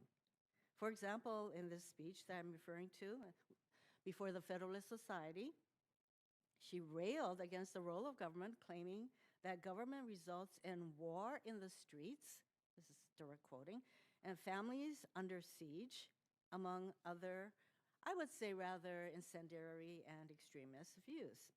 It was this extreme ideology that led to widespread opposition to Janice Rogers Brown's nomination to the D.C. Circuit, including from the Congressional Black Caucus, the NAACP, the Leadership Conference, and others. So the relentless, unfounded, and trumped-up attacks that Judge Jackson has faced, despite her exceptional qualifications, is nothing but a ruse. A campaign to give Republicans cover for voting against such an historic nominee because she is so highly qualified. I would like to refocus on what an exceptional and historic nominee Judge Jackson is. She has more judicial experience than 4 of the current justices had combined when they joined the court. She has broad support from across the political spectrum, including from prominent conservatives, federal judges appointed by Republican presidents, former Republican officials, and a bipartisan group of 86 former state attorneys general. Organizations from across the political spectrum and covering a wide range of issues support her, from the Black and Hispanic U.S. Chambers of Commerce and the National Education Association to the Fraternal Order of Police, the largest police union. She has been widely praised as being eminently qualified and having the intellect, the integrity, and the temperament befitting an Associate Justice of the U.S. Supreme Court. It was also noted that the American Bar Association, when they testified that they had reached out to 2,800 judges and lawyers from all 50 states, all federal circuits, and all federal judicial districts, state Supreme Court justices, and law school deans, and every one of them uniformly had the highest praise for Judge Jackson. So the ABA Standing Committee gave Judge Jackson a unanimous. They don't often give someone unanimous, but they unanimously deemed Judge Jackson to be well qualified. And we all know about the methodology that she uses, because this constant request for what is your judicial philosophy, as though that is some sort of a North Star. Judicial philosophy is a tool. Her methodology enables her to come up with decisions that are fair and objective. And I don't know what else we would want of a justice of the Supreme Court. I just wanted to share, lastly, a comment I received about Judge Jackson's hearing when her hearing concluded. During her nomination hearing, I asked Judge Jackson the same 2 questions on sexual assault and harassment that I ask of all nominees. In follow-up questioning, I named judges who had committed such misconduct and asked Judge Jackson what she does to ensure her court is a safe and inclusive place to work. After Judge Jackson's hearing concluded, a woman who had clerked for one of the judges I named as committing this kind of offense reached out to me. And during her clerkship, this young woman endured extreme and pervasive sexual harassment. She came forward publicly about this judge's conduct, and experiences she described as harrowing ordeals. And this woman went on to clerk for Judge Jackson. And in Judge Jackson's court, she said she was treated like a valued and talented employee who could make meaningful contributions to the law. And in fact, she credits Judge Jackson for her remaining as a lawyer. Mr. Chairman, thank you for letting me go over a little bit. This is the kind of human being, highly qualified person that we need on the United States Supreme Court. I am privileged to support her. Thank you, Mr. Chairman. Thank you. Thank you, Senator Hirono. Senator Hawley. Thank you, Mr. Chairman. I enjoyed the opportunity to meet with Judge Jackson in person several weeks ago. I found our exchanges here on the committee after almost an hour of questioning to be very substantive and very thorough, and based on the answers that I heard from her then and in response to my other colleagues, I can say definitively that I like her. I think she's a good person, but I cannot support her, and I want to say a word or two as to why. We heard from her. She told me this actually when we sat down together in our meeting, and she said it again under oath, that she has no particular judicial philosophy. She's said in response to questions that she has no view on whether or not people have natural rights. Curious. She told Senator Blackburn she can't define what a woman is, but the one thing that she seemed to be very comfortable saying quite definitively is that she thinks the U.S. federal sentencing guidelines for criminals are too harsh. She said it repeatedly here under oath. We've talked about it at length. Her record reflects it. And I just want to say that I agree with my Democrat colleagues on this point, at least. When it comes to a judicial philosophy, it probably is true that the best way to ascertain a nominee's judicial philosophy is to look at their record. And for days, that is exactly what we have done. I sat with the nominee and went through 55 pages of transcripts in her cases. We talked about multiple cases. Other senators questioned her on this score as well. And when you look at her record in depth, her consistent policy position is that the federal sentencing guidelines are outdated, they are outmoded, they are too harsh, and that criminals in general are oversentenced. And I just have to say, I couldn't disagree with her more. You know, she's very clear in her cases, and I commend the transcripts of her cases to everyone who is interested. If you read the transcripts of her cases, when she sentences criminals, and particularly in the child pornography cases that we've discussed so much, she routinely says that she has significant policy disagreements with the federal sentencing guidelines. She's very open about this. I mean, this isn't a secret. She's very open about it. And again, it's very clear in the child pornography cases in particular. This is why in 100% of those cases where she had discretion, 100% of the time, she sentenced below the federal sentencing guidelines, below the prosecutor's recommendations, and we now know frequently below what the probation office confidentially recommended. In the Hawkins case, in the Sears case, in the Kane case, in the Hilly case, we now know she recommended below or sentenced below what even the probation office recommended in their confidential reports to her, and she did it based on policy. And for me, this is very key. This is a very thoughtful person. Judge Jackson is not someone who's just wandered in here. She's very accomplished. She's very thoughtful. She was on the bench for 10 years, has been on the bench for 10 years, served on the Sentencing Commission before that. She's given these issues a great deal of thought. And I think that her views on these issues as it relates to sentencing and criminal justice are very well considered. I just disagree with them very fundamentally. Here's the policy that she discussed with us and that she has repeatedly discussed in her cases. She says that she disagrees on principle. When it comes to these child pornography cases, the criminals should be getting a higher sentence based on the number of images they possess. That's what the guidelines say. You should get a higher sentence based on the number of images. She repeatedly says, for the record in these cases, and she said it here to this committee, to me, to Senator Graham, to Senator Cruz, and others, that she thinks that that is wrong as a matter of policy. I think that that is fundamentally mistaken. The more images there are, the worse the crime is. The number of children being sexually exploited and images made of child sexual exploitation isn't decreasing, it's exploding. In 2019, the New York Times reported after an investigative survey that there were 45 million images of children being sexually exploited on the internet. Last year, the National Center for Missing and Exploited Children said that number was up to 85 million. 45 to 85 in the space of just 2 or 3 years. I just disagree with Judge Jackson when she says that we shouldn't be sentencing criminals based on the number of images they possess. I think in this age, in this set of circumstances, she's fundamentally wrong and the guidelines are right. She says that she disagrees on principle with the enhancement for using the computer, using the internet.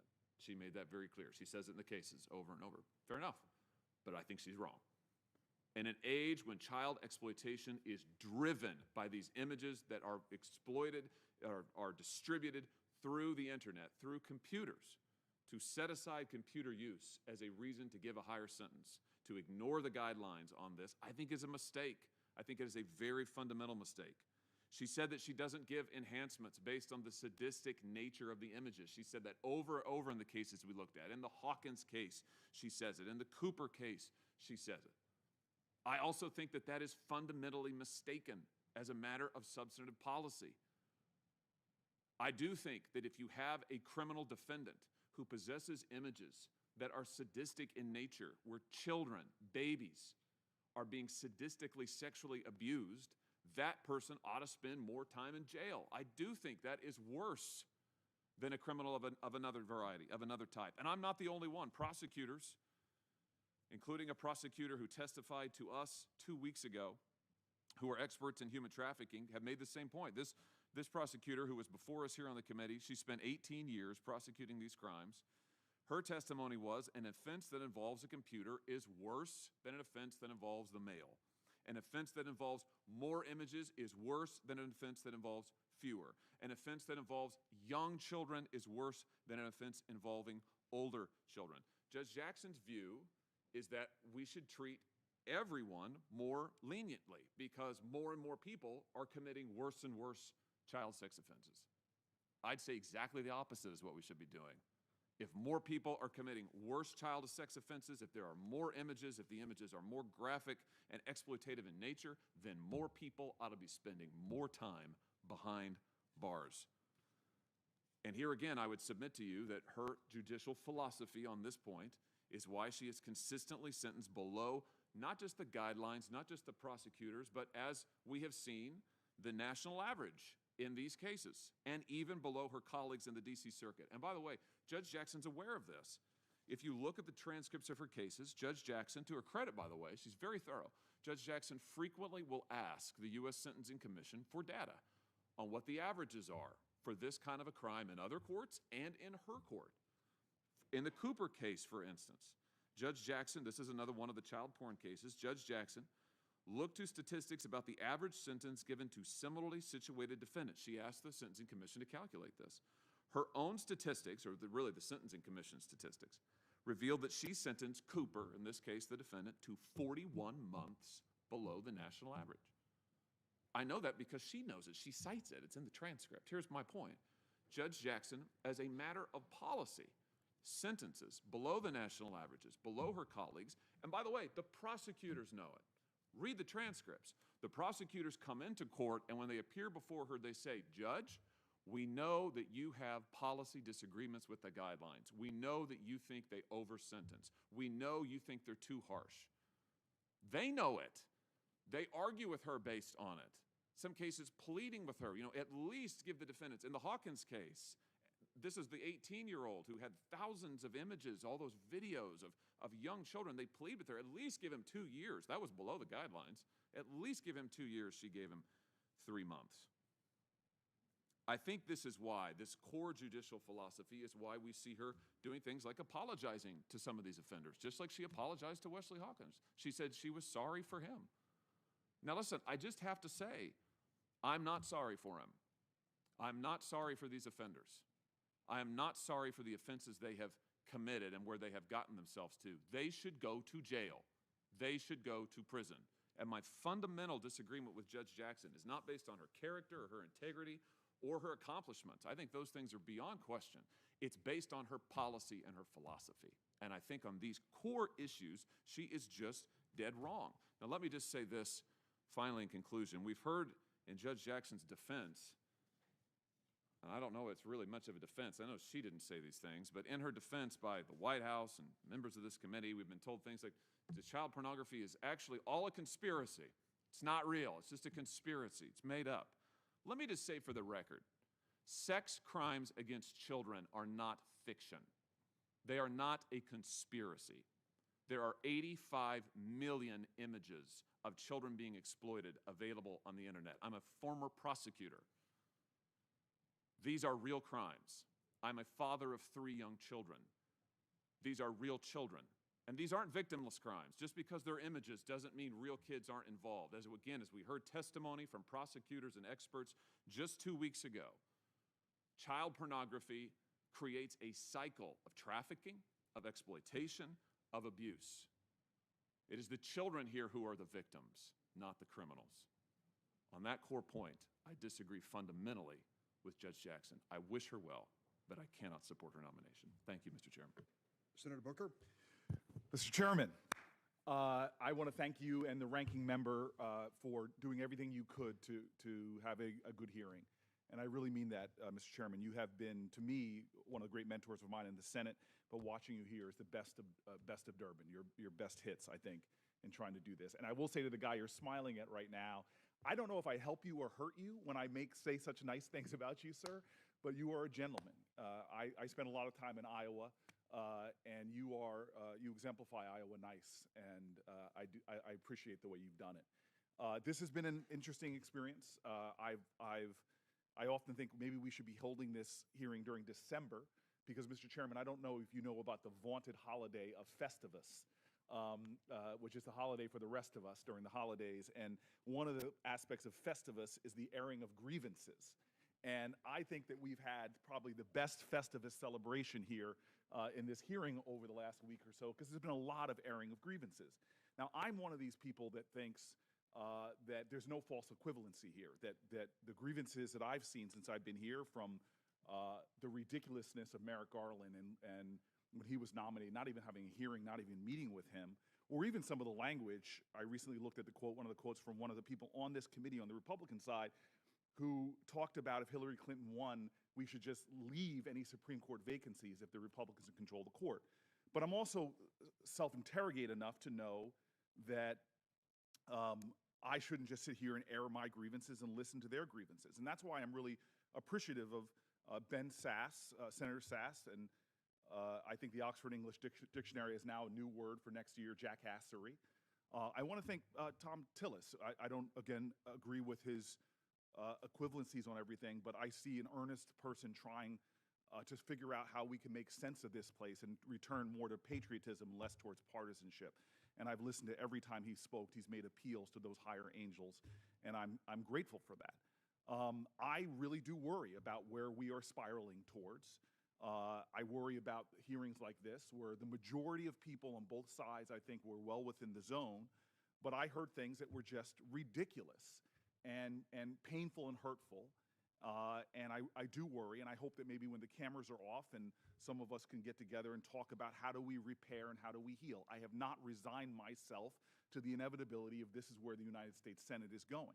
And the collateral damage to this, and it's not all us, I think the Supreme Court has done enough damage to itself with its lax ethics rules, but the legitimacy of the court has sunk pretty dramatically over the last years. And I think a lot of it is because of the spectacle that we've seen here and now, and that really, really concerns me. Look, I think it was, I know it was President Lincoln who said, "The world will little note nor long remember what we say here," and I know that's for my words as well. This is a frustrating experience to see this happen, but I want to make a couple points and then shift to my final point.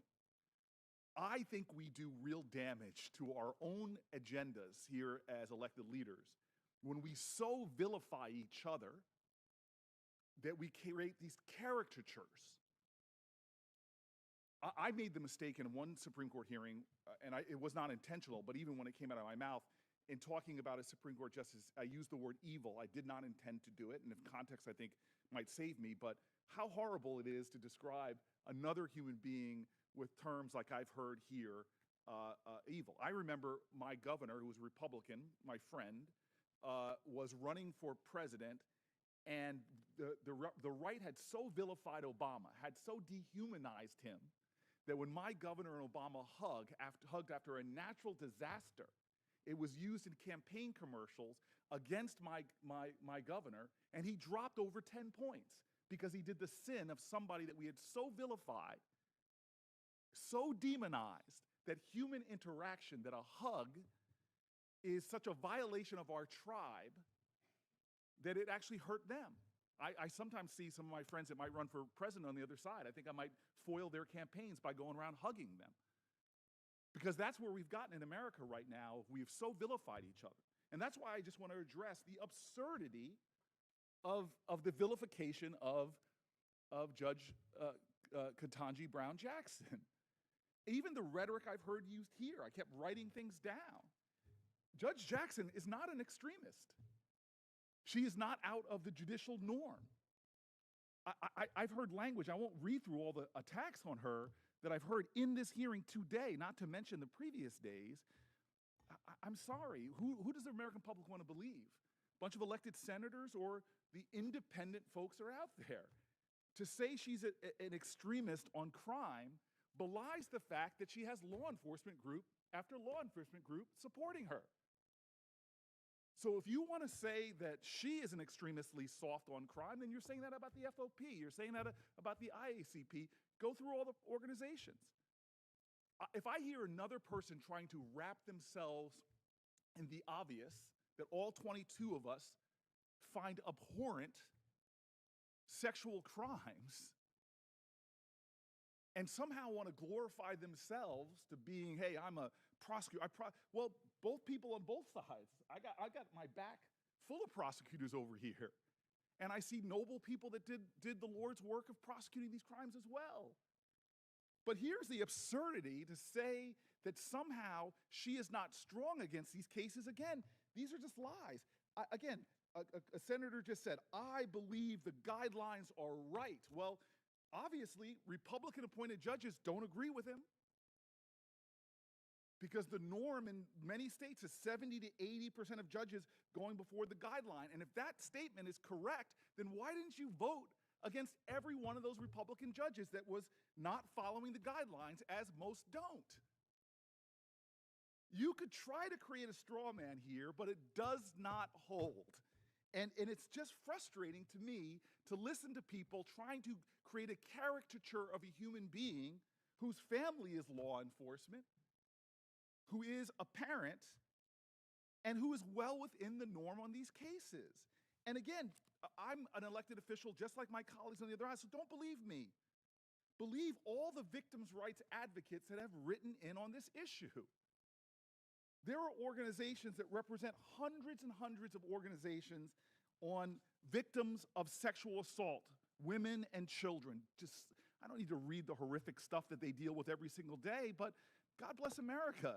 The National Children's Alliance, a national organization that works on behalf of children who have been sexually abused. They have 924 member organizations. All would concur with the a conservative magazine that called what my colleague, Senator Hawley, is saying, that these things that he's saying are meritless, on the verge of demagoguery. And so I could go through all the things that balance the world out here, because you come in here and the way we talk about each other, the way we talk about justice is so disrespectful. I respect the criticisms. I voted against Amy Coney Barrett. I'm not saying there's anything wrong with that, but the way we talk about each other, the rhetoric that is so disrespectful, so much of a caricature, so far out of the lines of what independent groups and law enforcements and victim advocacies that support this candidate would say. Which brings me to the final point I want to make. I am hearing from people, not just black women, but particularly black women, who have been relating to me their stories about having to come into a room where you're more qualified than the people who are sitting in judgment of you, and having to endure the absurdities of disrespect that we saw Judge Jackson endure. The stories I'm hearing are replete from folks in all kind of jobs and all kind of experiences in their lives who are so qualified, so worthy, and what they've had to endure. And that's what struck a chord this week. I don't think, again, we are going to have our political substantive disagreements, but it was the treatment in some of these questions that triggered a hurt in so many people I know and have encountered. How could they create these caricatures? How could they create these exaggerations? How could they disrespect a person like her who's done everything right in her life and in her journey? How? How qualified do you have to be, double Harvard? How qualified do you have to be, clerking at all levels of the federal judiciary? How qualified do you have to be, 3 times confirmed by the Senate in a bipartisan manner? And so, Senate, I have to say, today is the birthday of a great poet named Maya Angelou. And so I'm just going to end with those words. Why does this poem strike a chord with so many Americans? Because they feel it to their bones. And so this is in honor of Maya Angelou and the next Supreme Court Justice of the United States of America. Happy birthday, Maya, Dr. Angelou. You may try to write me down in history with your bitter, twisted lies. You may trod me down in the very dirt, but still, like dust, I rise. Rise, Sister Jackson. Rise, Judge Jackson. all the way to the highest court in the land. And when we have that final vote, I will rejoice, ancestors will rejoice, and we will say, Lord, this is a day that you have made. Thank you. Thank you, Senator Booker. Senator Blackburn. Thank you, Mr. Chairman. I think we all appreciate having had the nominee's time and her willingness to meet with us. And I think we all enjoyed meeting her family. And indeed, she has a very impressive resume. She has worked hard to build that, but our concerns and our disagreements do lie with how she has addressed child pornography, how she has addressed her sentencing practices, her release policies, her work with terrorists, her work with agencies, overreach that is there, and indeed her immigration policies. And I want to talk a little bit about one of the exchanges that I had with her. I did ask her about the United States versus Virginia case. That was the Supreme Court's landmark women's rights case. And it did strike down VMI's male-only admission policy. Now, I'm not an attorney, but I understand from so many attorneys that this is a case that anyone, first-year law school, would be familiar with. They would know this case, but Judge Jackson claimed not to be familiar with the case, so I asked her whether she agreed with Justice Ginsburg in that case that there are physical differences between men and women that are enduring, and she refused to answer. So then I asked her a very simple question. I asked her to define the word woman. Wasn't a trick question. It's something that everybody learned in grade school science class. But Judge Jackson refused to answer. The fact that she couldn't or wouldn't answer that question speaks volumes. It tells me that Judge Jackson is beholden to the radical left that is teaching our children that they can choose their own sex. It tells me that she is more committed to woke progressive ideology than she is to common sense and the rule of law. And it tells me that she will not be able to decide with impartiality the cases that are sure to come before her as a Supreme Court justice. How, for example, will Judge Jackson be able to resolve sex discrimination claims if she can't decide whether the parties before her are women? How can she decide Title IX cases if she doesn't even agree with Justice Ginsburg that there are enduring physical differences between men and women? We recently saw a Ninth Circuit judge issue a written opinion stating that, and I'm quoting, "People of all genders can become pregnant," end quote. And disputes over biological males competing in women's sports are working their way through the federal courts. How can a Judge Jackson decide any of these issues as a Supreme Court justice if she is too afraid of the radical left to give this committee a definition of the word woman? Judge Jackson's refusal to answer my question underscores the dangers of the kind of progressive ideology that she endorses. In the time since Judge Jackson sat before this committee, Disney has eliminated saying boys and girls. The State Department announced you can select X as a gender on your passport. The TSA will implement gender-neutral security screenings. The left has slowly but surely stripped words of their meaning in an attempt to eliminate dissent. And the latest victim of this campaign is the word woman. Americans from across the political spectrum want a Supreme Court justice who isn't divorced from reality, who has common sense, and who will protect their children and their right to rear their children as they see fit. Parents live in fear of the progressive ideology that is being pushed in some of our schools. I hear from them regularly. But Judge Jackson's answer to my question made perfectly clear to me and to everyone watching that she will be a certain vote for government overreach in private family decisions. She has written, and I'm quoting her, these are her words, that every judge has personal hidden agendas, end quote. That influences the cases they decide.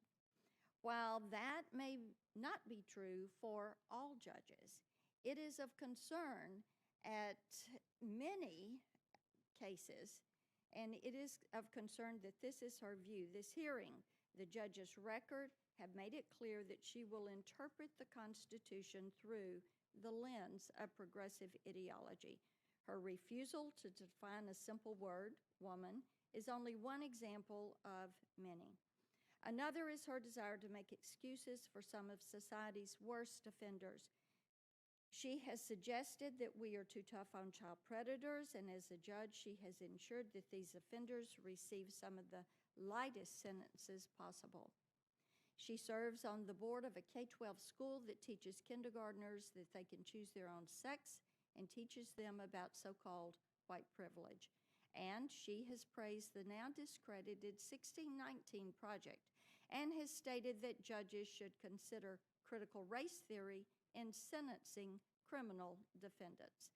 This hearing has revealed the extent of her personal hidden agenda, which explains why she is the favorite pick of some of the radical left dark money groups.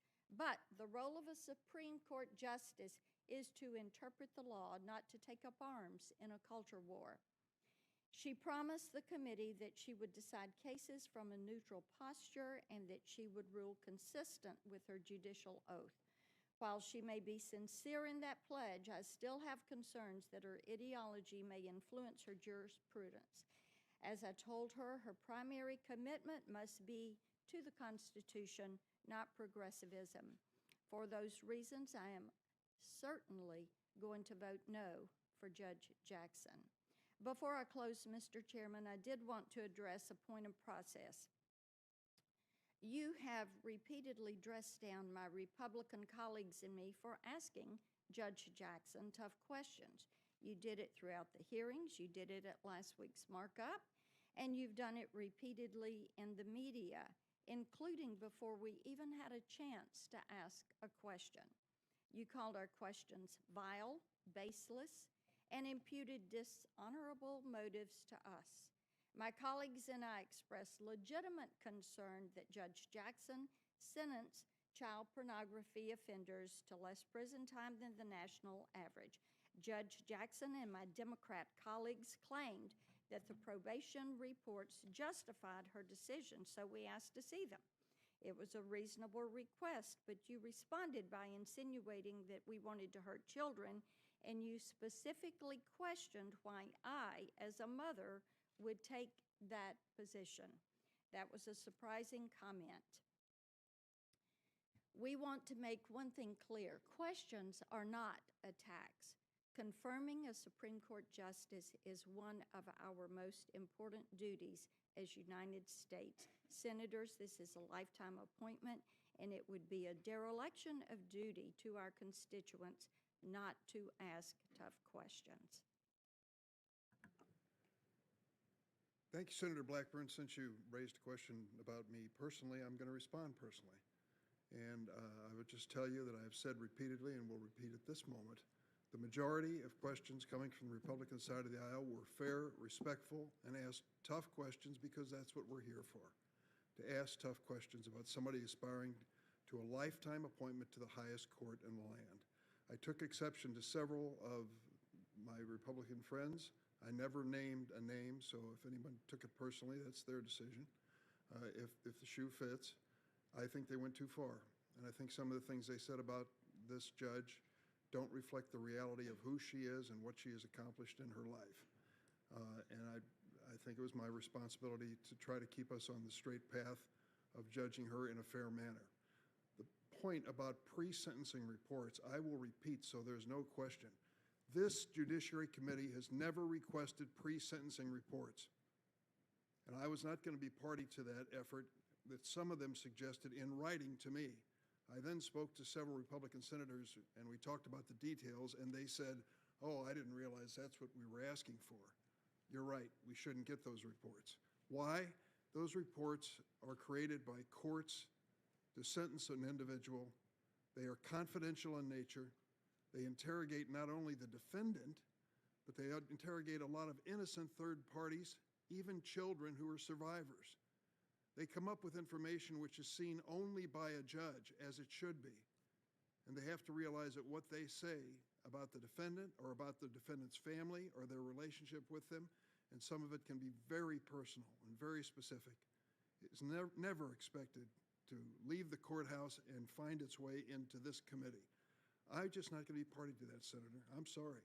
I said it clearly. I'll repeat it again. I'm not going to have it weigh on my conscience that a mother of a child who's been exploited lives in fear that that pre-sentencing report, which she thought was confidential, is not. Too much to ask. We've got plenty of information to go on around here. And I don't think we should ever consider that. I will vote against it consistently, whoever's in the chair, Democrat or Republican. Senator Ossoff. Thank you, Mr. Chairman and Ranking Member Grassley, and thank you, Mr. Chairman, for convening and leading and at times moderating these proceedings. It has been a real honor on behalf of my constituents in Georgia to participate in this process. And there are few nominations as significant or as deserving of seriousness of purpose, due diligence, and hard work on our part as senators than a lifetime appointment to the U.S. Supreme Court.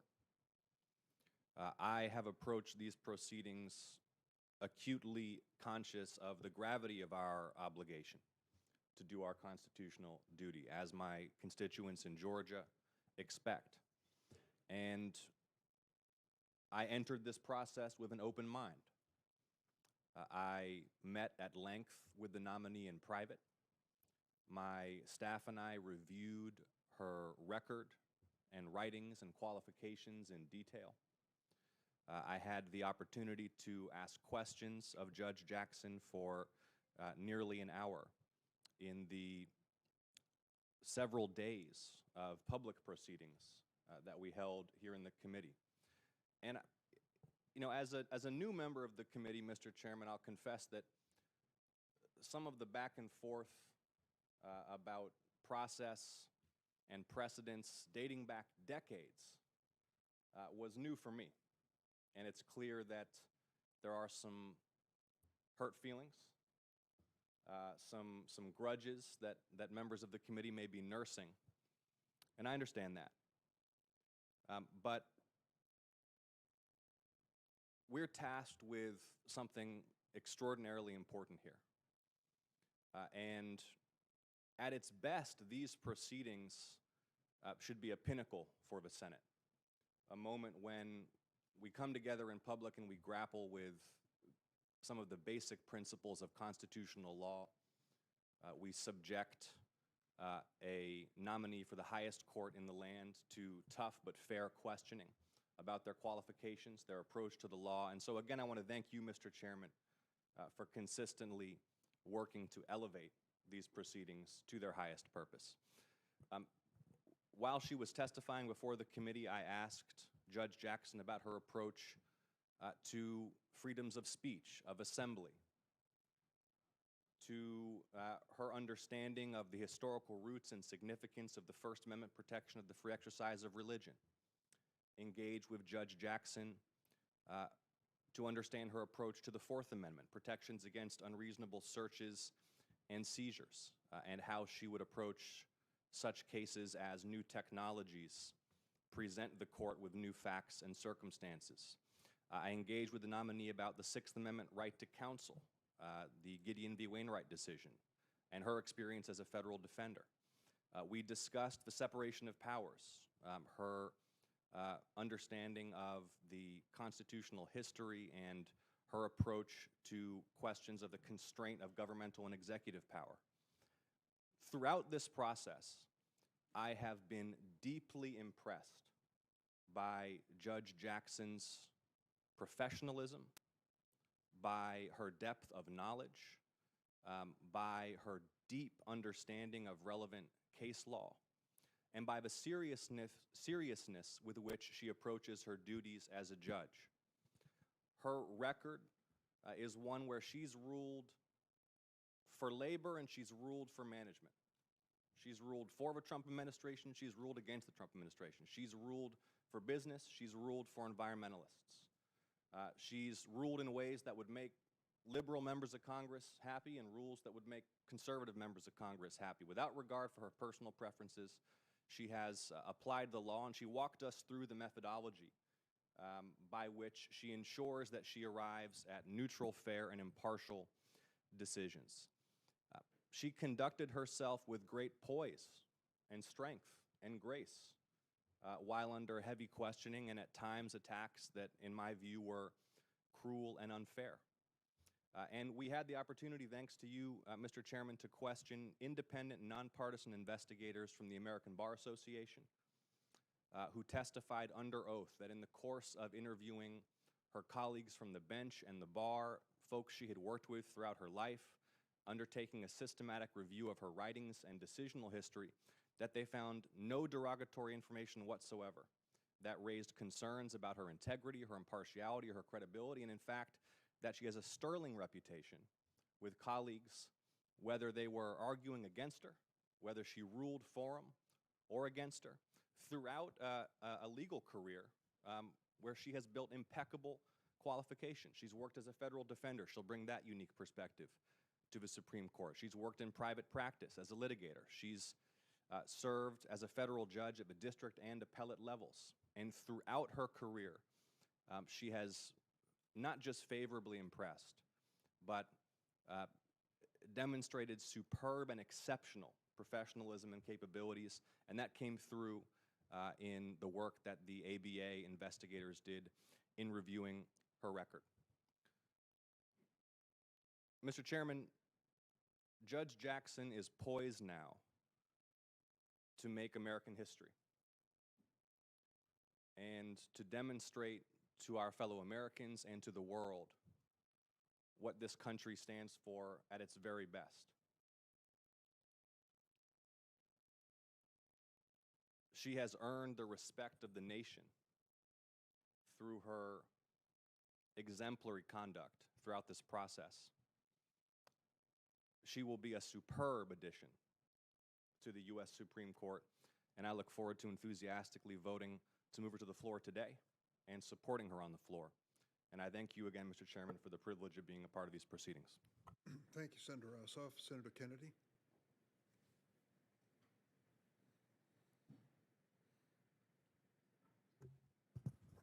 Thank you, Mr. Chairman.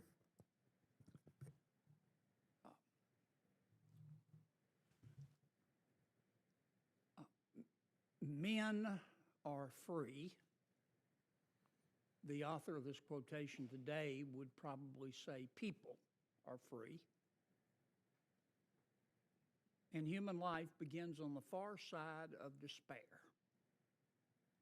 That, of course, is a famous quotation from a preeminent 20th century French philosopher. That philosopher went on to say, in another way, to be is to act. In other words, all we are, from at least one perspective, is the sum of our actions. Put yet another way, what you do is what you believe, and everything else is just cottage cheese. I found Judge Jackson to be smart, well-versed in the law, and how can I put this? Extraordinarily deft and artful in her ability to speak at length without saying anything of substance on critical questions. especially the limits of judicial power and the importance of judicial restraint. That is not a characteristic solely of Judge Jackson's testimony. It seems that many of our nominees, not just for the United States Supreme Court, have adopted that approach for some time under other administrations. I regret that. For that reason, I spent a lot of time reading Judge Jackson's opinions. She hasn't written a lot of law review articles. That's not a criticism. She just hasn't. And I did take a look at the piece she wrote when she was much younger. But given the length of time, I put more emphasis on reading her opinions. And my conclusion is, and I think the best evidence of that, if you take a look at, read one opinion by the judge, I would encourage you to read Make the Road New York case, which was her case on immigration. Well written, but I think her true feelings about the limits of judicial power are expressed in that opinion. She was reversed by the D.C. Circuit Court of Appeals. I don't agree with the judge on where, based on her opinion, she draws the limits of judicial power, and I don't think she places as great an importance as I do on judicial restraint in a Madisonian system of checks and balances and separation of powers, and for that reason, I will be voting no. Thank you, Mr. Chairman. Thank you, Senator. Let me say a few words about where we stand in the committee. I don't think there's anyone else who's not been recognized. At this point, every senator in attendance has had the opportunity to speak. We have a problem, and it could have happened to any one of us. One of our colleagues, Senator Padilla, got on the overnight special out of Los Angeles last night, took off, and a medical emergency on the airplane forced them back to Los Angeles. And so there he was, stranded and unable to return until this morning. It's my understanding that he's going to be on a flight that will return this afternoon. And so he will have a chance to assemble with his presence. This really calls on all of us, and in terms of the Senate and its traditions. There was a time when pairing for a vote was common, where someone with two senators with opposite positions on a vote would agree that neither one of them was going to vote so that the outcome would not be affected. Those days are rare. There's been one exception, and I point to Senator Coons of Delaware, who made an accommodation to the late Senator Johnny Isakson in that circumstance. We still remember it, Chris. It was a magnanimous gesture on your part. But we're in a little different position because this is not a run-of-the-mill ordinary vote. This is an important one that everyone here has thought through very seriously, and we should take very seriously. So it is my intention to recess subject to the call of the chair. I believe that Senator Padilla will be back in time this afternoon for us to consider this nomination and a record vote, and the 6 other nominees who are pending before the committee. I will keep you posted through your staff as to the progress that he's making in his return. He thought he'd done everything right. He put his whole family on the plane last night, and they all were brought back to Los Angeles. I know it troubles him, it pains him not to be here. So that is the circumstance, and if nothing further comes before the committee. Mr. Chairman? Senator Lee? I just wanted to respond very briefly to a conversation we had about pre-sentence reports a moment ago. I want to be very clear.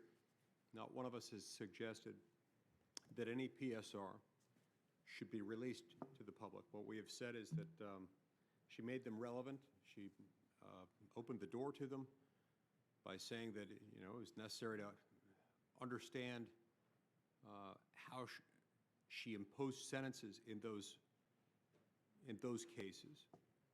That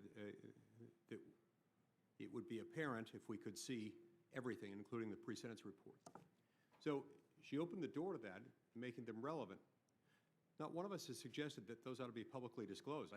Having handled those at previous stages of my career, I know they are sensitive. I also know that we, as a committee, have handled documents that are sensitive before. We could review them in a SCIF, treat them as classified, just as we have on countless occasions treated other sensitive documents that way. To the extent that the circumstances require it, we could even redact out victim names and replace them with John Doe 1, 2, and 3, or Jane Doe 1, 2, and 3 references. There's no reason why we couldn't review those.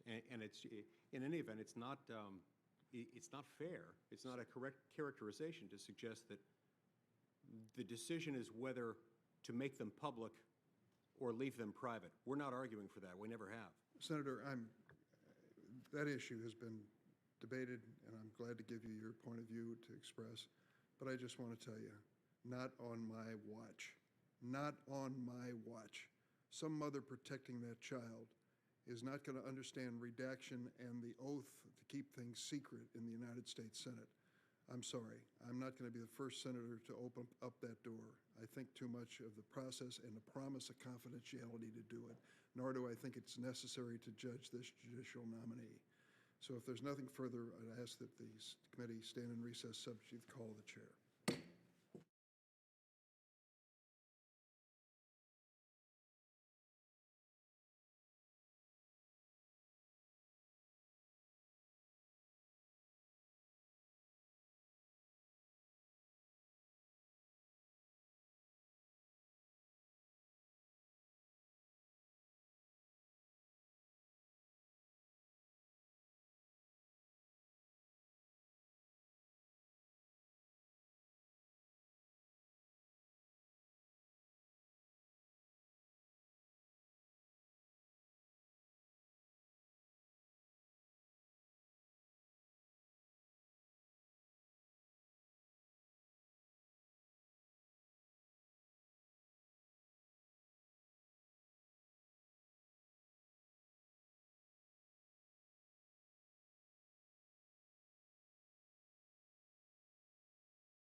look back on years, maybe decades from now, and say, we were there, excited to do it.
11 nays.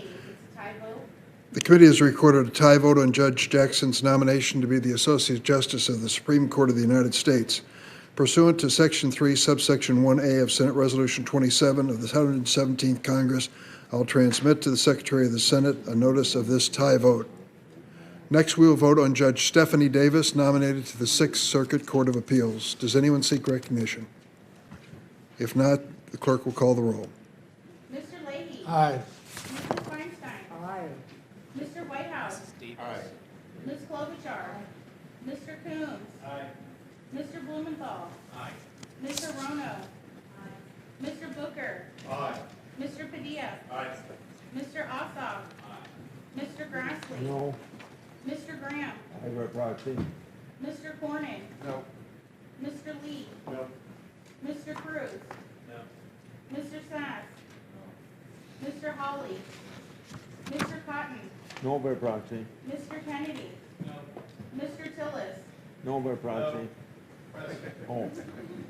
Mrs. Blackburn. Chair Durbin. Aye. Chair Durbin, the votes are 12 yeas, 10 nays. The nomination will be favorably reported to the floor. Next, unless someone seeks recognition, we'll consider the nomination of Robert Huey to be the U.S. District Court for the Southern District of California. Does anyone, I'm sorry, please excuse me.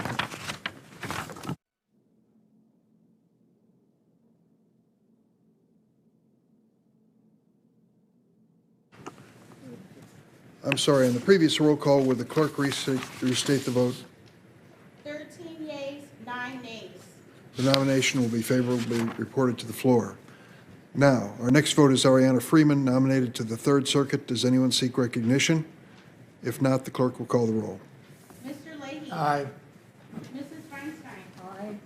Mr. Whitehouse. Aye. Ms. Klobuchar. Mr. Coons.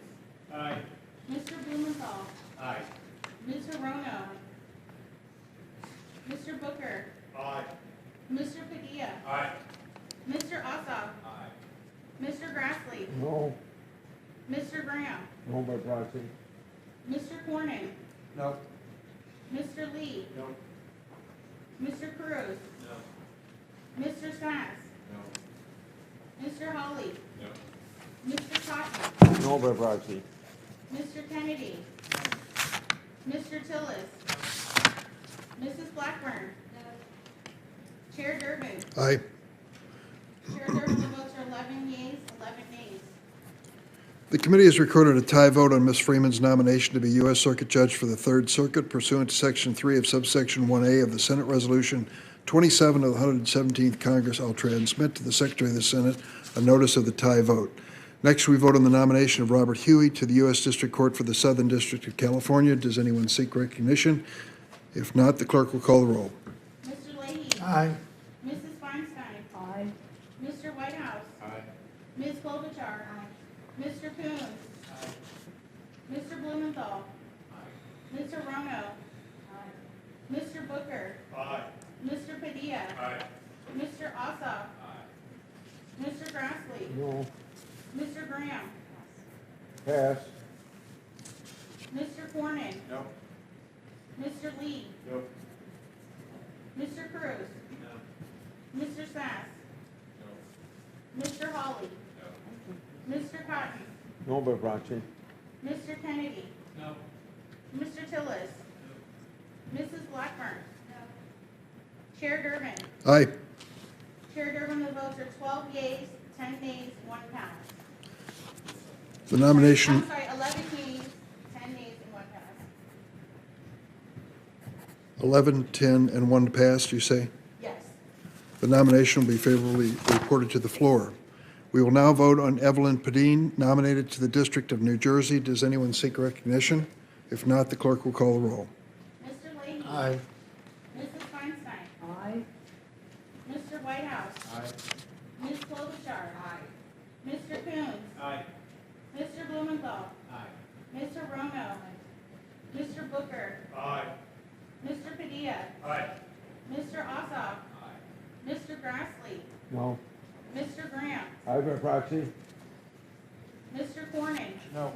Mr. Lee. No.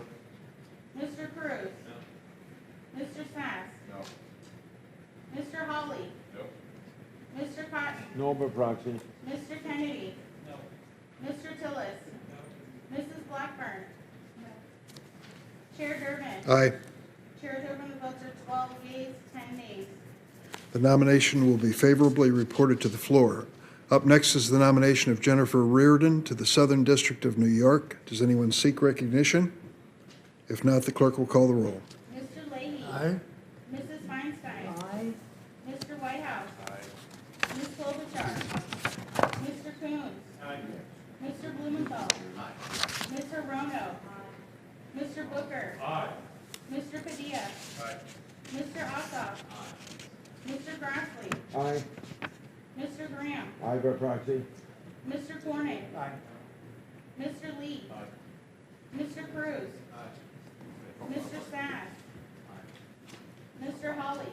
Aye. Mr. Cotton? Aye by proxy.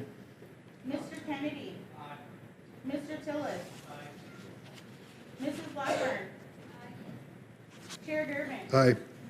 Chair Durbin, the votes are 22 yeas.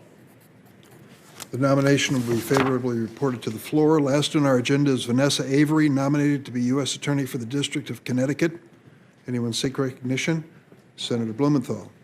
Yeah, thanks, Mr. Chair. I'd like to put a statement in the record if there's no objection. I'm sure there will not be. And I'd just like to say how proud I am of this nomination, having held this job myself. She is a trial attorney with broad experience, enormous expertise, and superbly qualified for this role, serving the people of Connecticut. And I thank the members of the committee, hopefully, for your approval. Thank you.